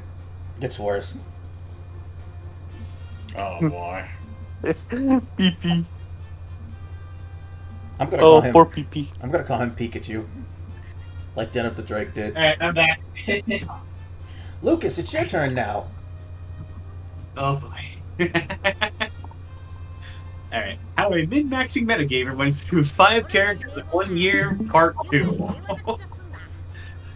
Wait, oh shit, this is part 3. I clicked the wrong fucking one. God damn it. What? Where is Did I part send 2? you? Oh fuck! There we Did go. I send you Jesus. guys all part 3? No, you sent me No, you part sent me 1. part 5. Oh. Hold on. Okay, so there's. Go ahead. I think I clicked on part. Everybody trade notes. I got part 2. I was able to find it pretty quickly on this guy's account. Okay. Okay, cool. I'm the only one that doesn't have Reddit, so. All right, part 2. Oh no, I sent you. It part is 4, with the never new mind. character that. Oh, okay. It is with the new character that we see this guy start to unravel a bit. His new character was a fighter, sorcerer, multi-class, cool mix, very sword and sorcery. I can get behind that. But I noticed something on his sheet that rubbed me the wrong way. With the starting gold I allowed him to have, he made sure to bring several vials of silver sheen, which would turn a weapon silver back in 3.5 to mess up some werewolves. Now the only reason he had those was because he thought he would be fighting more werewolves. He had bitten the rogue in the previous session, and there were 2 other people who returned at the same time, as him who escaped out of the city. I didn't have plans for them to come back anytime soon, but the fact that he walked in with a character with items specifically meant to counter what he thought would we would be facing when I hadn't made that available to everyone else yet raised a bit of a red flag for me. I also noticed that he had really good stats. Now, everyone else had rolled 3d6 in order their decision because, it would be interesting, and he walked in with nothing below a 12 doing, 4d6 dropped below, a sign however.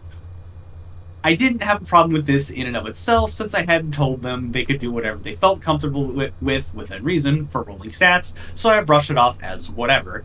It honestly wasn't the best timing for him to come in since it was almost the end of the semester, and they were one session from the ending, but whatever.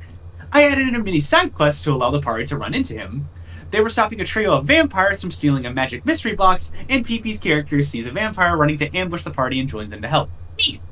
So, they beat the weaker vampires when the stronger one walks out of the shadows. Me, as a vampire, impressive, but I'll be taking the box now for my master. Rogue, who are you? What's in this box that's worth killing over? Me. You don't even know what you hold? PP. I cast Ray of Enfeeblement at him. 17 to hit. That misses. The vampire dodged it and says, I see you are spirited, but PP. I cast it again. 15 to hit. Oh no, I think I've read this story before. Oh, this is gonna get annoying. At this point, I was starting to get annoyed. Like, come on, man. I was trying to drop some important info for you to set up the next part of the story. Your party had questions that you wouldn't let the guy answer. So I figured, fuck it. And now pissed off vampire charges PP and drains it for 6 constitution points before escaping. I was hoping that an aggressive response to that behavior would teach him a lesson to not interrupt and start shooting spells off like a murder hobo. Regardless, the party thanks him for his help and offered him to join them in working for the town guard, PP. Maybe later. I'm kinda tired after that fight. I'll find you guys later, maybe. And he just walks off to sleep at an inn for the night. The rest of the party was confused as to why he was resisting joining them.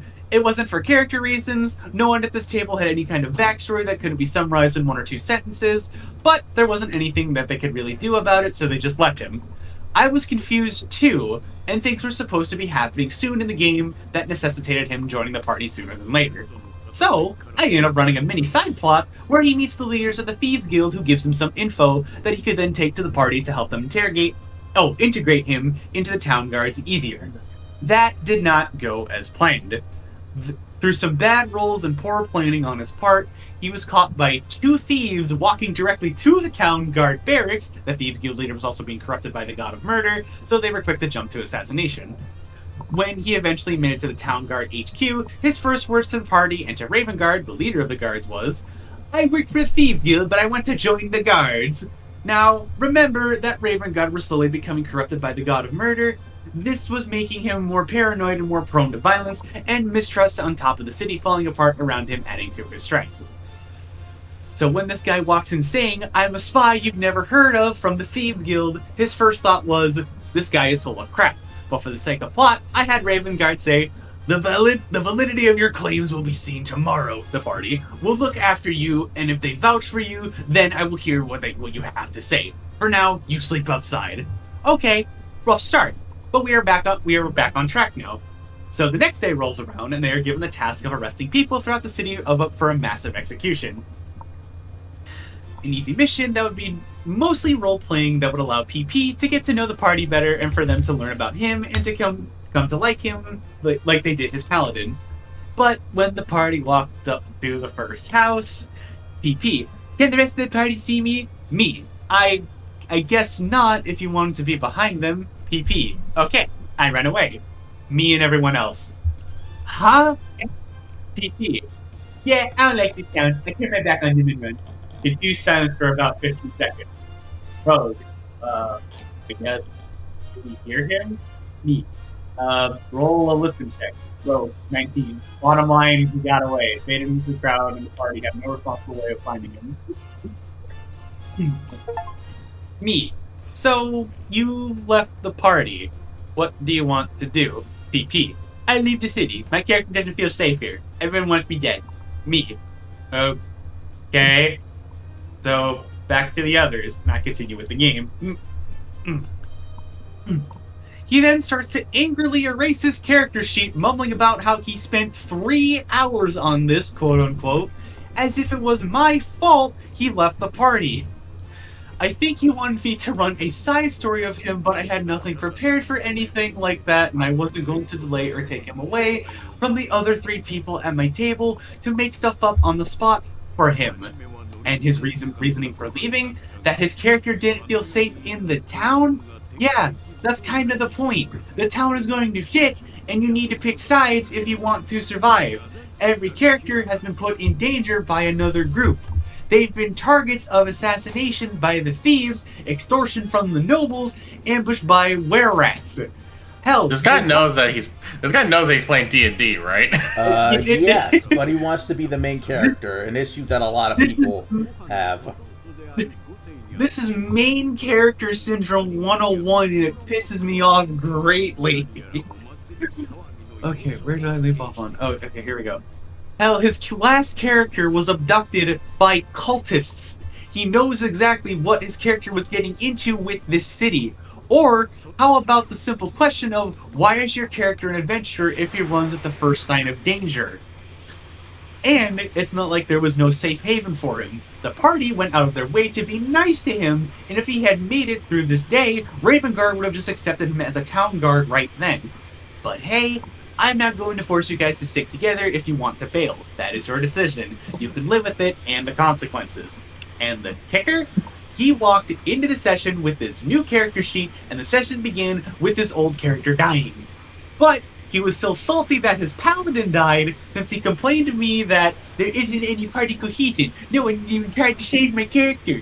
I refer to you to part 1 to illustrate that this is not true. But you had already walked in with a new character. What were people supposed to think by that point anyway? Oh, and did I mention, this was all one session. Oh, good crap, I forgot about that. His character couldn't even make it through one session. And when I get part 3 up, you'll see that it wasn't the last time he only lasted one session. Not quite as interesting, but trust me, from here on out is where it goes from mildly inconvenient to straight up absurd, beating, game-breaking bullshit. And that's the end of part 2, correct? Yep. Yes. I All vaguely remember Drake covering the story. Oh my god, this shit pissed me off. This is fun. This is fun. Us just taking turns reading one story. Okay. This is the reason. This is the reason why I never went out of my way to play with people that were outside of my friend groups. Oh yeah, especially people who pay to play D&D. Those people are fucking insane. Christ. Okay, part 3. Did you get that part, Dylan? 3. No, that's me. Dylan has part 5. Joey has part 4. So I'm next. Oh, okay.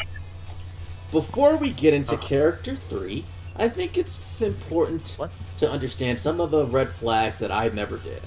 This guy loved playing games. Mario Kart, Smash Bros, Pokemon, MTC, Magic the Gathering, Talisman, etc. But I tell a lie. He didn't like to play games. He liked to win games. He would play until he mastered the game, or spend whatever money he needed to make sure that he had the best methods to win. Not only that, he needed you to acknowledge that he won. He was the kind of guy to spend $80 on magic cards meant to specifically counter the deck the rogue used. If he ever lost a game, he'd ban or alter the rules to eliminate any aspect of the game he didn't like. So basically, those kids on the playground. Yeah, so basically, those kids on the playground. It's not fair for y'all. That goes, you can't hurt me because I have all the powers, invincibility, hypermuteki. Oh no. This is where the min-maxing started to come in. He didn't see this as a game, but as a video game that he could break. After his second character died, I had to deal with him coming over to the room every 30 fucking minutes to ask about character creating. Normally, I wouldn't mind. I love character creation and think it's pretty fun. My biggest mistake I made throughout this entire ordeal was in this moment. He asked if there was any restriction on the characters, and I said he could use any race or class as long as he ran it through me first. Now, at first, I was thinking maybe he'll play a heal dwarf instead of a normal dwarf to get a +2 strength instead of a +2 con. Or maybe he'll play a sea elf or a kelter from Dragonlance. I was wrong. I had to reject so many characters in the weeks between games. Just as an example, he tried to bring a were-tiger with 31 strength and was notably upset when I wouldn't let him play this character. Mind you, the party was level 4, 5 around this point. After a while, he set it on a fighter that used flaming gauntlets as a weapon and had a hat of disguise that was a luchador mask. Now, the next part of this is very important. He told me, whatever he uses his hat of disguise, no matter what form he takes, he always has the luchador mask. That's right. No matter how he disguised himself, he wanted the mask to be visible to everyone. I gave him fair warning that doing this was stupid because it negates the point of disguised self, and you could tell right away who he was, but he didn't care. As you might expect it, he rolled his stats and just happened to be lucky enough to roll 2 18s for his characters in a row. I'm not saying he's cheating, because I have no proof, but fellow DMs, you know this feeling. Nah, not really. You guys are pretty good.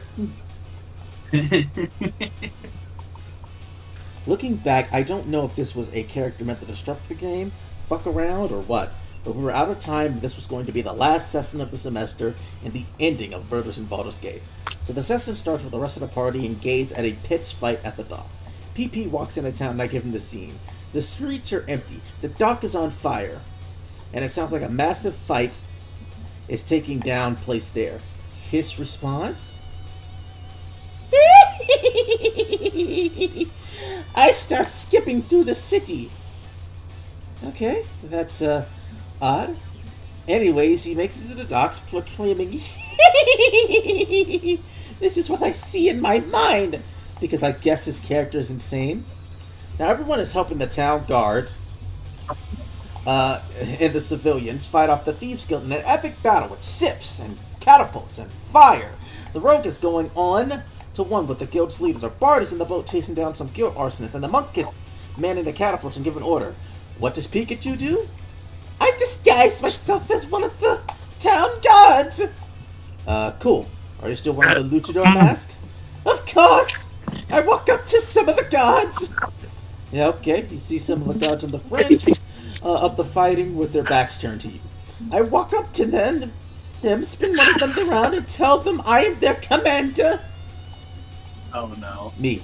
Okay, well, these panicked guards sees a strange man in a weird mask yelling at them that he is their commander, which they know isn't true because Raven Guard's like 30 feet away from them. And they know you aren't a guard because none of them wore a fucking luchador mask. They were trying dogpile you. I didn't want him to die because this was literally the session after his last one did, so they were just trying to subdue him. He makes a pretty good intimidation and bluff check, and they get off him, proclaiming that he is under arrest and branding swords at him. Now, what I had hoped PP would do, Pikachu could do to get on their good side so he could join the party. Okay, the 3 frightened guards have swords brandished at you. They look like they don't know what to do with a something new element to the fight. They don't look like they're going to strike you. This might be able to hear you out or accept your aids. I punched one of the guards in the face. 17 hit, 25 damage. The guard had 12 hit points. The rest of the party... Fucking red mist. Jesus, dude. Yeah, that guy is gone. Like, he caved his face in. He's looking like Conquest after his fight with Mark.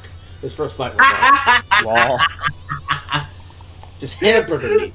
Just hamburger meat. Ground beef. Yeah, and then I use my second attack to kill the other one. 19 to hit, 20 damage. Are you sure? You can see that Reverguard is within full view of this. Oh, well, yes. Hope you appreciate these high-pitched laughs I'm doing. They hurt my fucking throat. I imagine this is hell on your throat. Just the laughs. Well, there goes any notice of him joining the party now. It doesn't help him to kill the allies of the party in view of their boss. Only now does PP realize that maybe he fucked up and once again tries to flee. A Raven Guard picks up a crossbow and crits him with enough damage to take him to negative -1. He then tells the town guard to take him to prison and strip him of all of his gear while the rest of the party finishes up their side of the epic fight. If I do say so myself. Suck my dick a little bit while I put his character in timeout for a bit. At this point, Pikachu begins to gripe and moan about how unfair this all is while his insane ass is in prison while the rest of the party is enjoying a party in their honor. He's so annoyed that other people are having fun that he gets up and leaves the table saying, "Call me when I can actually do something." Fuck you. Oh no. Fucking. Mm-hmm. I hate this guy. I hate this guy. I hate this guy. I hate this guy. I hate this guy. Oh, don't worry, it gets worse. Fair enough. I know the feeling of doing jack shit in this season, and that sucked. That's how I felt. Season 2 of Jacob's campaign. But that wasn't his fault. Oh, fuck. Oh. At this point in Your the time plot, will come. hopefully. At this point in the plot, Ravengar is ready to make his final move and goes to prison to launch a firework into the city square and kill a fuck ton of people. We bring Pikachu back in to tell him that he sees a massive demon-looking creature walking through the side of the prison with some of the guards. He doesn't do anything. Fair enough. Then a firework is supposed to knock one of the bars on his cell loose, giving him a chance to escape, maybe even get his gear back. His response: "I know what you're doing, and I won't do it." Okay, well, you told me to break you back in when you were back. Guess you don't want to stop the genocidal demon monster, so back to the party, I guess. A few minutes back with them as they were trying to escape this rain of alchemist fire and fireworks slamming buildings. Rogue, you're climbing the wall, and when an explosion hits right above your head. Oh shit, well maybe I can attempt to leap out of the way and... Pikachu. Okay, fine, I'll do it. I roll to pull on the loose parcel. He does, and after I finish up what he was interrupting, I tell him to make a move silent and hide check to abort the guards as he looks for his gear. He fails miserably and gets attacked by 2 guards. This is where the stupid nature of the character starts to become detrimental, as he is just yelling and screaming gibberish, insane penguin, and before you ask, his lowest score was still a 10, so it's not like he was role-playing a stack. Sorry. And yes, he made sure to scream and yell all this character did. Not a simple, ah, but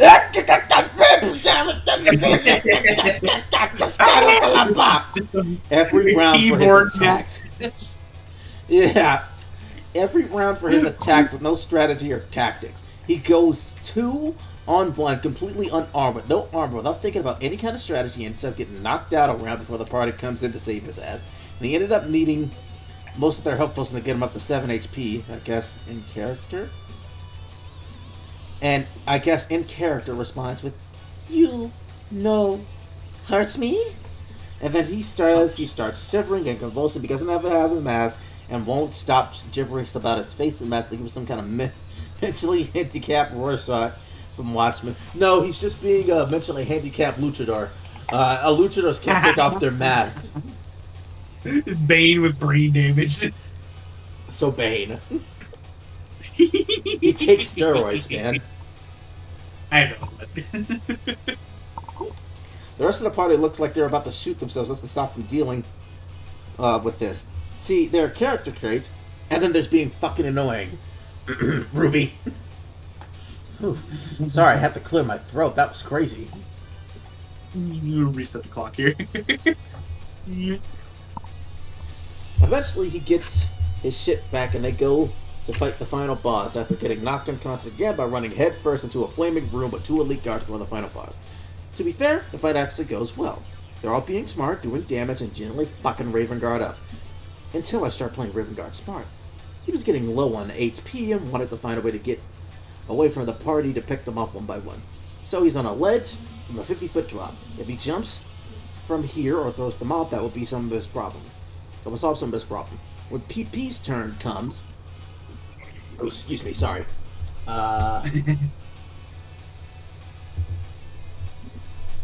Sorry, lost my place for a second. I had to clear my eyes. He rolls 2 nat 1s in a row. Being that he is a fist fighter, I thought it would make sense that his arm would be injured in some way like that. So I had Pikachu make a strength check against Ravenguard, which he failed, so I say Ravenguard grabbed his arm, then snapped it, holding onto his now broken arm. Then the monk goes in to save him, and I swear, and I shit you not, he also rolls a 1, and the same thing happens to him. His arm was broken, and Ravenguard had a hold of him. Honestly, that's funny to think about. Just like the monk throws a punch, Ravenguard grabs his arm and then breaks it. Ah! And then the monk just running in like, Blackwood! Ah! Then he gets his arm broken too. No! You guys remember when everyone was fighting Battle Beast for the first time? Yep. Yeah, Black Samson getting up, going, Invincible! Starts running towards Battle Beast. But it's that one meme cut where, like, before he even lands a punch, it just cuts to him laid out on the fucking floor. I know what you're talking about. Just that. I fucking love Invincible Community. Oh, that was fucking hilarious. Oh, no.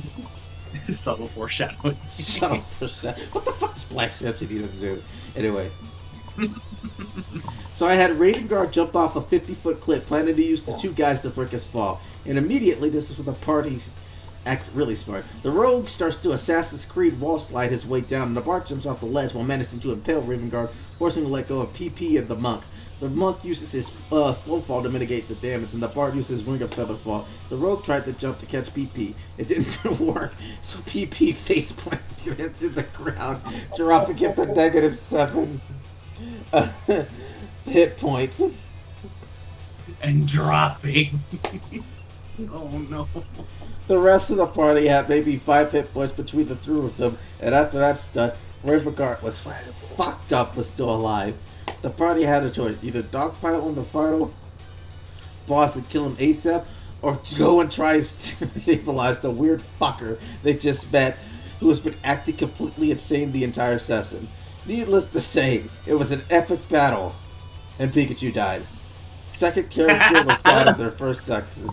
Granted, this time was more to the bad luck or anything, but I hope the next character you bring will be a little more reasonable and work better with the party after the experience. Given there's a part 4, that would not be the case. Your turn, Joey. Oh no. So what do we think of Pikachu so far? This guy is like not he sounds like somebody I would call retard to his face. My favorite part is just OP saying because his insane ass got himself locked up in prison for killing guards. Alright, here we go. So, we took a break from the game as winter break rolled in. Pretty good timing. It gave me a month to plan out the next sessions of our entirely new material after a semester of doing a module. Fortunately, this also gave PP a chance to read up on every 3.5 book that existed and do research on the most powerful combos out there so that his ego could be stroked by everyone at the table. Truthfully, I could not tell you exactly what he was playing. I think it was a paladin / sorcerer as a reborn dragonborn, a human who was blessed by Bahamut, or something to become a half dragon with some kind of dragon ability or something. I think it's a Dragonomicon. I went over to his dorm room to check out the new character, and the first thing I noticed weren't his stats. He once again seems to have gotten an 18 both strength and charisma, along with 16 con, 2 dex, and intelligent, and 13 wisdom. Okay, sure. Yeah, yes, right. In fact, he has wings. As a new DM, I was very, very, very hesitant about that because I knew that flying gave people massive advantage in combat. Being able to do it will be game-breaking for parties at lower levels, level 5 or 6 at this point. I expressed my concern with this, and he assured me that it was balanced. PP. See, up until level 6, it just gives me +5 to jump checks, and then level 8, I can glide if I jump from a tall place. It won't be until level 12 I can actually fly. On top of that, his starting goal, calculated from some website that allowed him to buy a mithril, I think, plate, and a valorous lance that did X4 damage when he did mounted charge. Although since someone had horses, we were going to into an area that horses couldn't get into an underground tome, but okay, sure. I guess that's okay. What's the worst that could happen? I can already see where the gears are turning in his head. Well, even with a super powerful knight in shining armor who is 8 feet tall and made of kick-ass muscle, he still managed to fuck himself out of sheer stupidity. So the entire time the party are in this dungeon, I've been hinting that there is a rust monster in there. Things like rusted off doors, spears with no heads, half-dissolved coins, the works. Eventually, they turn a corner and I describe a gray slad whipping a rust monster to help him find secret doors. Rest of party actions? Rogue. Oh, hell no, I'll take the slad. Alright, fuck that noise. I like my magic sword. I'm sitting back and fighting the Slad. Monk, I could hit it, but my pin is made out of metal, so maybe after the Slad. PP, I guess I'll fight the rust monster. And then also, he gets into melee combat with the damn thing. And yes, he knew exactly what a rust monster was. And then X Sulky, one of his magical scores and arms, got destroyed. And only that, the rest of the party's having a tough fight with the Slad, which they don't really know anything about, since it's not one of the more well-known creatures. The bar says, okay, well, if one of my alchemist fires at it. PP, don't do that. It has damage resistant fire. How do you know? Oh, I looked at my phone. And make sure you don't get hit by it because it lays eggs inside you. Rogue, dude, shut the fuck up. I want to hear that. Well, I'm just trying to help. Dude, that's cheating. Don't tell us stuff like that. Well, let's figure it out on our own. Fucking metagaming. I'm just sitting here stunned like, wow. Straight up blatant cheating. Should also mention that he had stopped rolling dice at this point. Yeah, I figured that since his dice roll kept fucking him, that he was just going to roll dice on his phone from now on. Suddenly, there were fewer and fewer rolls below a 10 popping up. Now, I can't say that he was lying, but it's very easy to hit the roll button a few times quickly until you get a really good number and actually use roll dice again. So, oh, but we're not done with the cheating. See, the cultivation of the dungeon they were in... Uh-oh. It's just that rolling dice on the phone, unless Roll20 or something generally doesn't work, you should never be rolling dice on a goddamn phone. You really shouldn't. So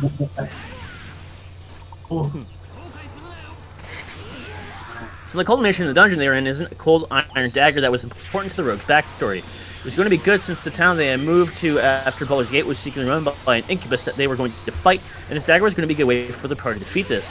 And it was set as such, an epic encounter was set up. The devil revealed himself in the town square, and the fight was on. The bard started singing a song, the monk got a good hit on. It was going to be PP, and then the rogue would get shot. PP, I fly up 20 feet in the air and then dive straight down towards the creature at a 45-degree angle. I do 75 damage. Silence, me. How?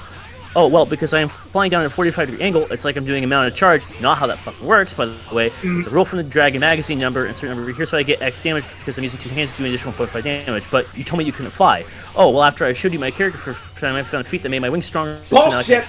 Nope, bullshit. You can't begin to verify this moment. Okay, well, you kill the incubus in one hit, session over. And he sits there all smug, looking around at the other players, waiting for everyone to sing his praises for his awesome character. How much of a bamf he is, because he stuck some mysterious hell feat into his character. At the last minute before I knew he wouldn't let it slide in character creation. He got no such praise, and against my better judgment, I let him keep the stuff since I figured it was my fault for letting all this slip past me. You should have just nipped it in the butt there. You should have nipped that shit in the butt immediately. Man, that is such bullshit. He didn't even run it by you. What a load of crap. Oh my god, that's stupid. Sorry, Joey. Worse than I remember. Even though I would be later told by way more experienced CM that PP's claims on flying down being only man in charge was bullshit, but what do I know? I mean, I could have told you that just because I could have just told you that because what the fuck? When something specifically says mounted charge only, you have to be mounted. Yeah. Riding a creature. It was during his time when he blew up at me what he thought was unfair treatment of the party. The party was going on a mission to help save the bard's baby mama. Though initially the paladin wanted to ignore the quest altogether, it was about to leave the party because they were told there was a mission the king wanted to give them where they were in the capital, and thought that this backstory side quest would be a waste of his time. They ended up in a fight with the feral halfling bandit leader who, in a contested strength, was able to beat PP in a straight roll. Both of them rolled nat 20, and the halfling's strength was better because he was secretly a werewolf. He was livid. They wanted to fight in the end, but the idea that his character got beaten by a halfling and pure strength pissed him off. He was so pissed off that he drafted an email stating his complaints of my game, including such shims as, the dice fucked me when I roll. 2, you're destroying Mr. Armor when I fought that rust monster. 3, there are consequences and I didn't follow the paladin code. 4, you had no problem killing my character. Among much more stuff like that, I should have just let him walk away from the game, but I responded to each and every one of his bitchy complaints, clearly explaining in polite terms why he was a dumbass. Yeah, I killed your first character because he told me to, idiot. But I eventually talked him down and tried as a DM to give him more moments of being badass so he cleared Clave, which he really only led him to ditching the party together, loot while the party kept exploring him, while he wanted to come back to them. Ugh. So how does Juggernaut eventually meet his end? Simple. He was a dumbass. As many points you can point to something again in this game and say that hang on. So how does Juggernaut eventually meet its end? Simple. He was a dumbass. At many points you can point to something in this game and say that me as a DM failed here, I made a mistake there, or I should have handled it like X. Or this, what is about to happen 100% of him. So I read the beginning of the Tyranny of Dragons game from 5e and thought the intro would be a cool scenario for them. For those who are unaware, the party shows up to the city of Greenest only to see it as being attacked by an adult blue dragon. Ooh. The quest there involves a party running in to help save people and form an evacuation. As soon as I described the dragon sitting on this town, everyone's pants immediately darken, all except for PP. No, he flew up to the dragon with the intent to fight it. Once again, everyone's left speechless at the table. No one was expecting that. Rogue, what are you doing? PP, fighting the dragon. It's a chromatic dragon, and I must kill it. Bard, but you'd be fighting alone. We can't help you from down here. Rogue, yeah, that dragon is huge. It's gonna kick your ass. Me, yeah, you estimate it's at least an adult, if not larger. Wingspan over 50 feet. PP, it's fine. I can take it. This goes on for a few minutes. For say, okay, PP, I'm gonna level with you. I never do this, and I never will again. But as a DM to a player, you cannot take this. It is way too powerful for even the whole party, let alone you. You will die if you fight this. DM to player, no bullshit. PP, well, no one is having fun if I don't fight it. Yeah, he fucking said that. The rest of the player just sided me back and waited for the show. Yep. So he cast a fuck ton of spells on himself and prepped, but the dragon knows him coming. I give him the chance to back out as the dragon says, you dragonborn, you entertain me. I'll let you live if you go now. PP says nothing and just attacks, and does pretty decent damage. The dragon opens his mouth and shoots off a lightning bolt, dropping him down to 2 hit points. PP, surprise Pikachu face. Mimi, the dragon laughs at you. You think you run now, you might live. I attack again. Okay, the dragon bites you. It does 33 damage. Oh. I'm dead. The rest of the table really no shit. What a retard. I'm dead. Thank you forever.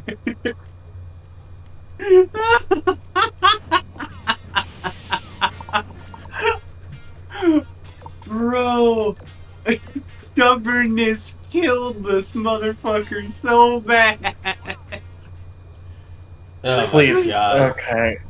Was that the end of part 4? That's part 4. That's the end?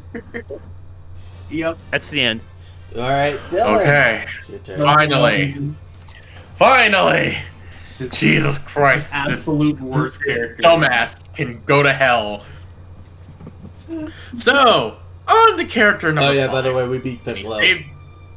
Yay! And he saved the worst for last. I mean, god damn. God Welcome the fuck fucking up, Buttercup. damn it. He thought that this was going to get by me? He thought that this would be okay.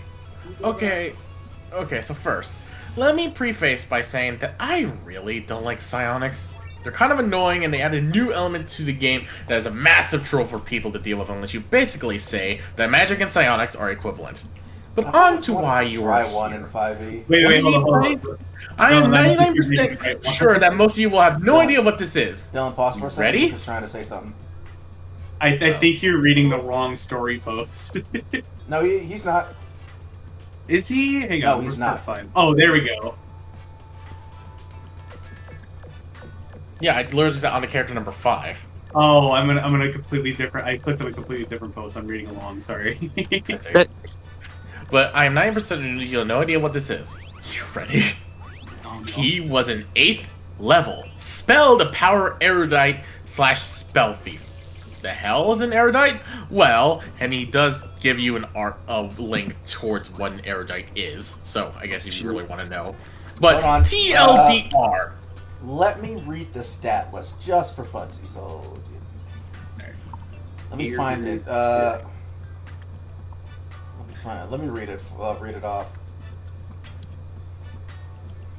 before you continue. Okay.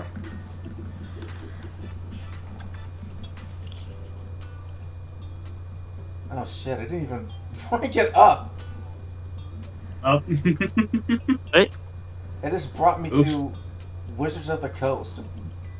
Yeah. Never mind then. Oh dear.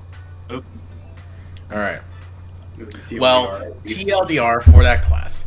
You are a psionic who can also cast magic spells using PSI points.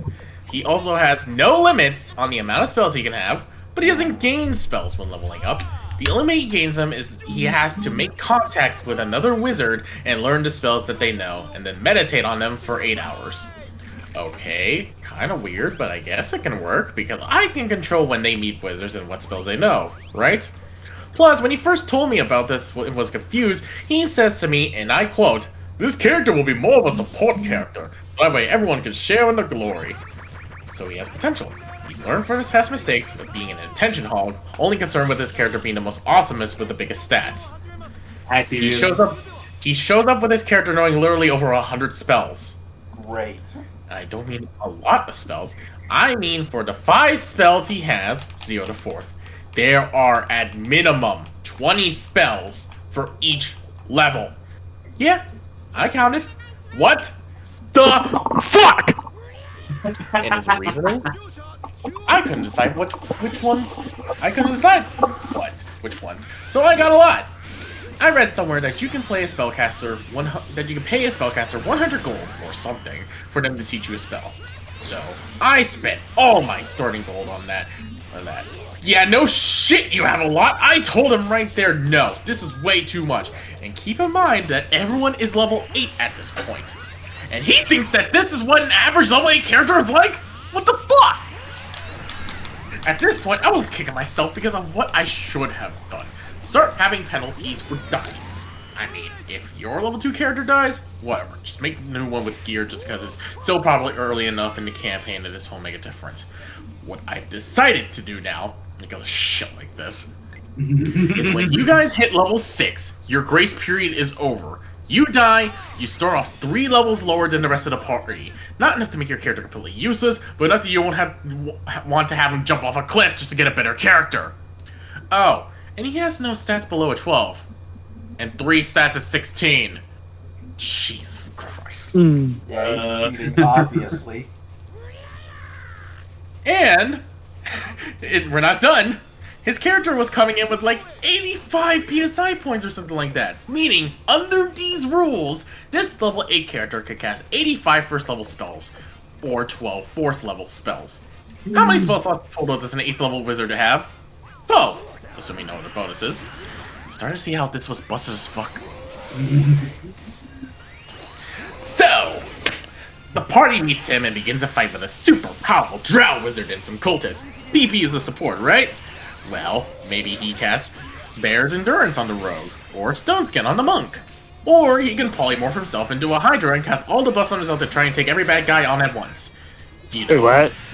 Like Yeah, a support. what a good job. But wait! That's a great support. But wait! The bard is at really low HP! Surely this all-powerful demigod of a man has something in his pocket he can use to heal because he is a support. He is the support. One spell. Up to 6 people gain 1 hit point around for a minute. His only healing spell.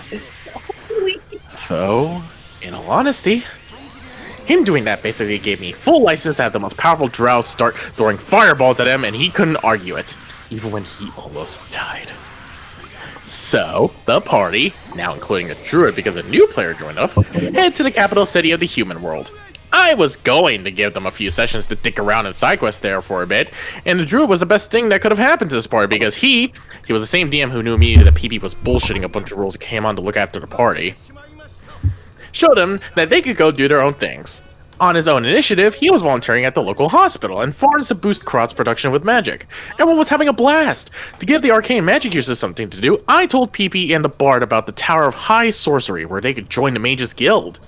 Now, this next part is undoubtedly the stupidest thing PP ever did in this campaign.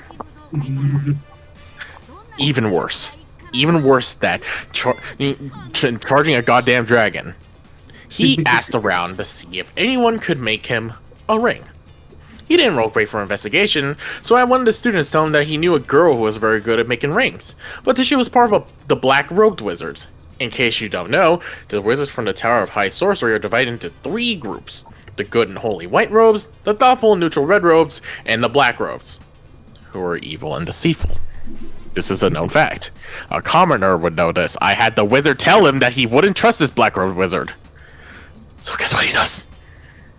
So PP seeks her out and pays up front for the ring. Just thrusts a sack of 5,000 gold into her face and says, "Make this ring for me, please." This woman looks at him confused and pulls out a random ring from her pouch and says, yeah, I already have one. Here you go. Uh-oh. But he knew would be sketchy, and I best to buy a ring. then doesn't have the foresight to check to see if it's accurate. Well, the next day, PP and the Bard get underway with their trials to join the guild. And I decided to use this as an opportunity to tell PP exactly what he was doing wrong. I had the head wizard explain their failings to them, making special note on not thinking things through or questioning suspicious things before he destroyed the cursed ring. I had hoped that this would help PP play better. It did not.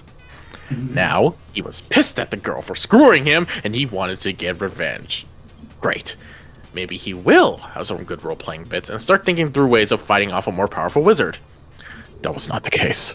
Instead, he goes up to her while she is working and just starts to act creepily nice. He'd stare at her for minutes on end, not saying anything, just watching her, following her, actively seeking her out. What are you working on? Do you need any help? Etc. And just so we're clear, when I say creepy, I mean creepy. When he wanted to, this guy could make you feel real uncomfortable.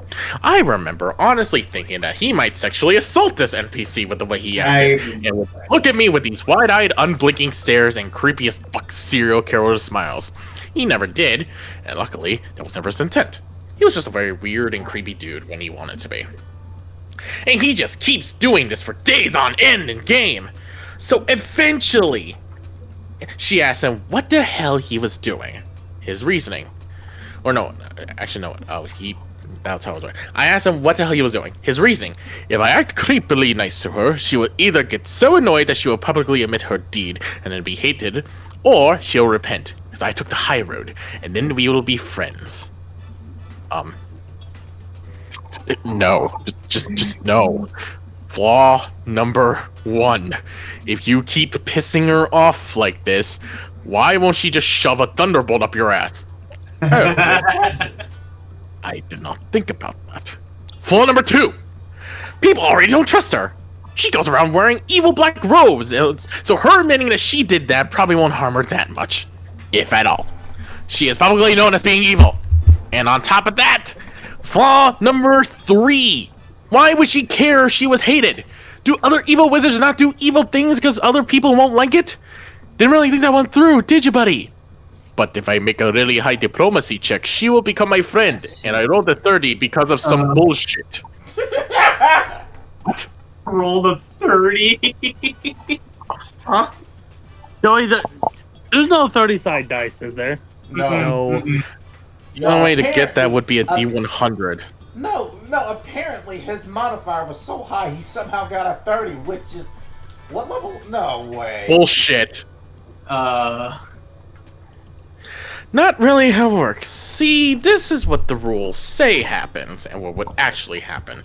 Diplomacy can't turn the evil lich good in 1 roll, or even 10 rolls. You can give as many heart-filled speeches as you want, but Asmodeus is still gonna light your ass on fire because it would be funny.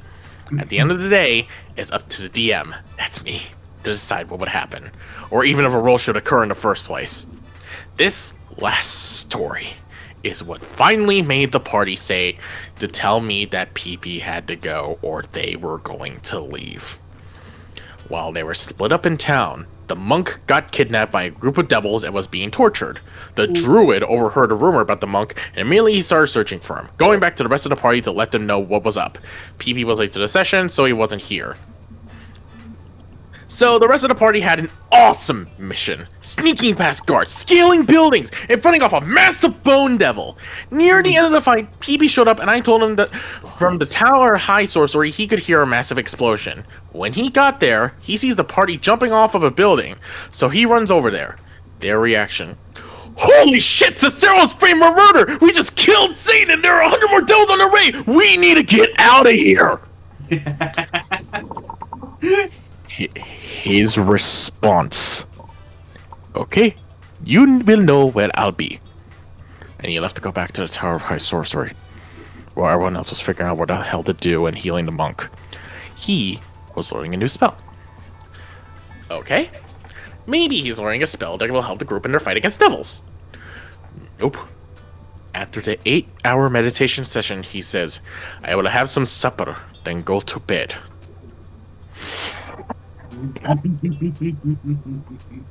Okay. The night passes, and you wake up. What do you want to do? I will have breakfast and then go look for the girl who screwed me out of my money. The party heard that. The bard said, okay, fuck it. I go to the tower to find PP and tell him that we need help. Only then did PP decide to rejoin the party. What a fucking shit. Got together. Oh, fuck off.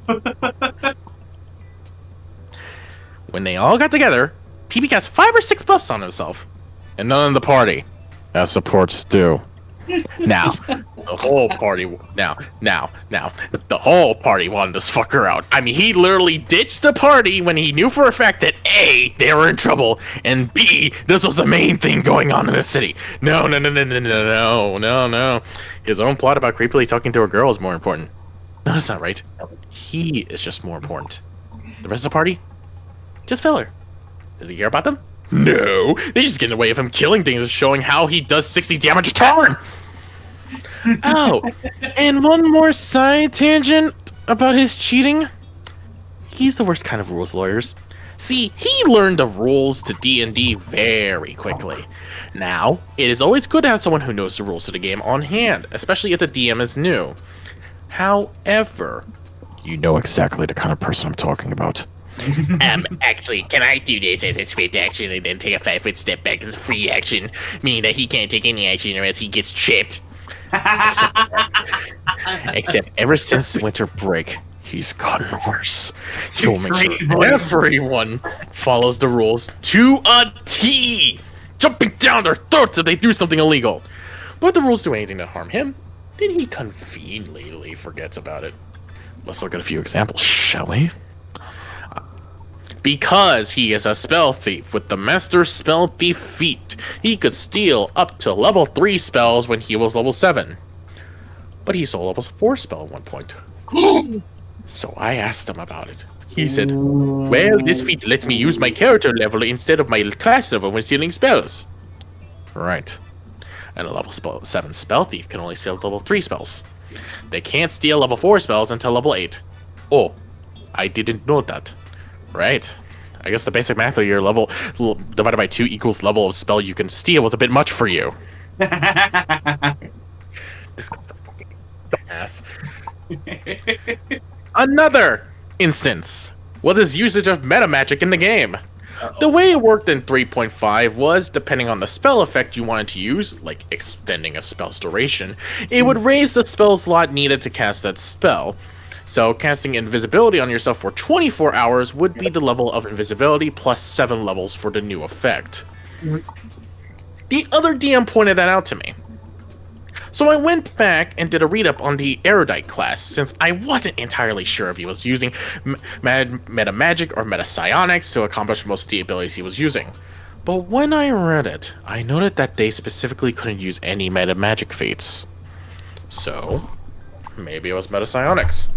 Well, no, not gonna be it either, because there is no meta psionics that lets spells last 24 hours. On top of that, the persistent spell meta magic ability he had to be using would have required him to expend 9th and 10th level spell slots, which an 8th level character could never have. So when I asked him about that, he was quick to feign ignorance of such a small rule, like what spell slots he would have, and meekly offers to switch over to the meta psionics, and is disheartened when I inform him that he wouldn't have persistent spell then, so he still can't turn invisible for 24 hours. But not 2 minutes later, when I ask him about another weird psionic thing that I don't think he should have been able to do, well, according to the Complete Psionics Handbook, I am allowed to do this if I pay enough PowerPoint and do some other bullshit here, I assure you. So he remembers the page from a non-core rulebook that lets him do some random bullshit. But does he remember his spell slot limit? Something that most any spellcaster should know. Does he remember any of the negative aspects of his class? Nope. And this has been a consistent pattern across every game we played. Not just D&D. Anything that would hamper him insta-killing anything is conveniently forgotten. But if anyone else does well in anything, no, Hatzing has to be wrong, and he will comb the rules to show you exactly why you are wrong and that you suck.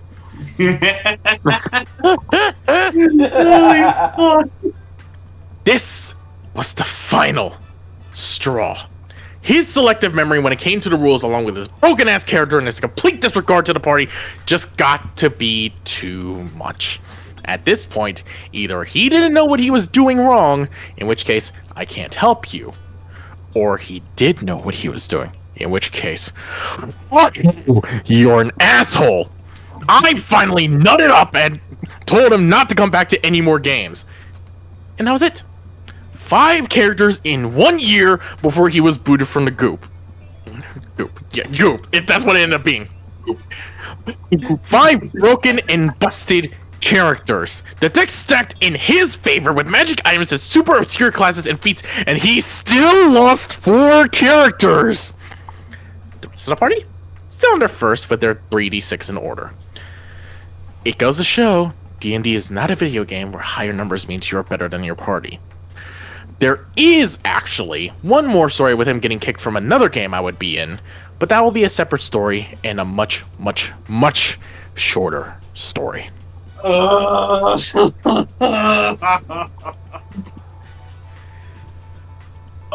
my But god. that's it, guys. What did you guys think? Isn't he a dummy? I wanted to physically punch this man in the throat the entire time. I felt like I was this dude for the entire 30-something minutes.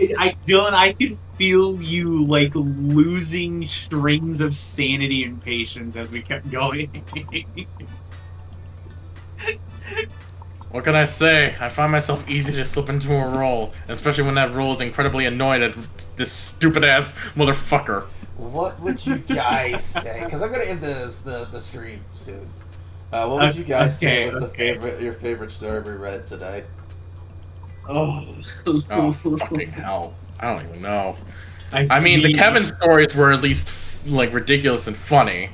I'm still partial. Shout out to the story that Brian read that actually had like a decent ending to it. Skip. Yes, Skip. Good old Skip. Fucking Skip. I'm still partial to the vacation. Oh god. Fuck that. Fuck you. Oh my god, that threw me on a fucking emotional roller coaster. Just like the mental gymnastics you have to do to justify that bullshit. Right. Joey, what about you?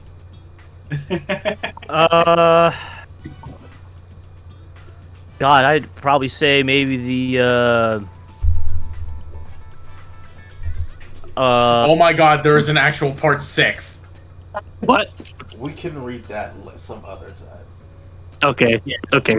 Yeah. We need a detox from that. Holy shit. Oh, yeah, I'm gonna read this. Anyway, what were you saying, Joey? I was gonna say it's probably Gaycation. Gaycation is great. That was really funny. Yeah. Bro, I was dying when his fucking paladin died. The fucking Man, those metaphor bullshit. God. Characters, and the 4 of them died. 4 of them died because of his own fucking actions. Yeah. Alright, so I'm gonna end the stream here now. Thank y'all for joining. I'm Sylvia, and these are my co-hosts. And I wrote down the guy. I'm stream every Saturday. Come check out my stream. Yeah, come join the streams. And then there's also Laser Dog 10. and Looks as Karai, who now needs to go get a drink. and Just Dylan, go get yourself a nice stiff one. Alright, have a good night, everyone. See ya Sunday.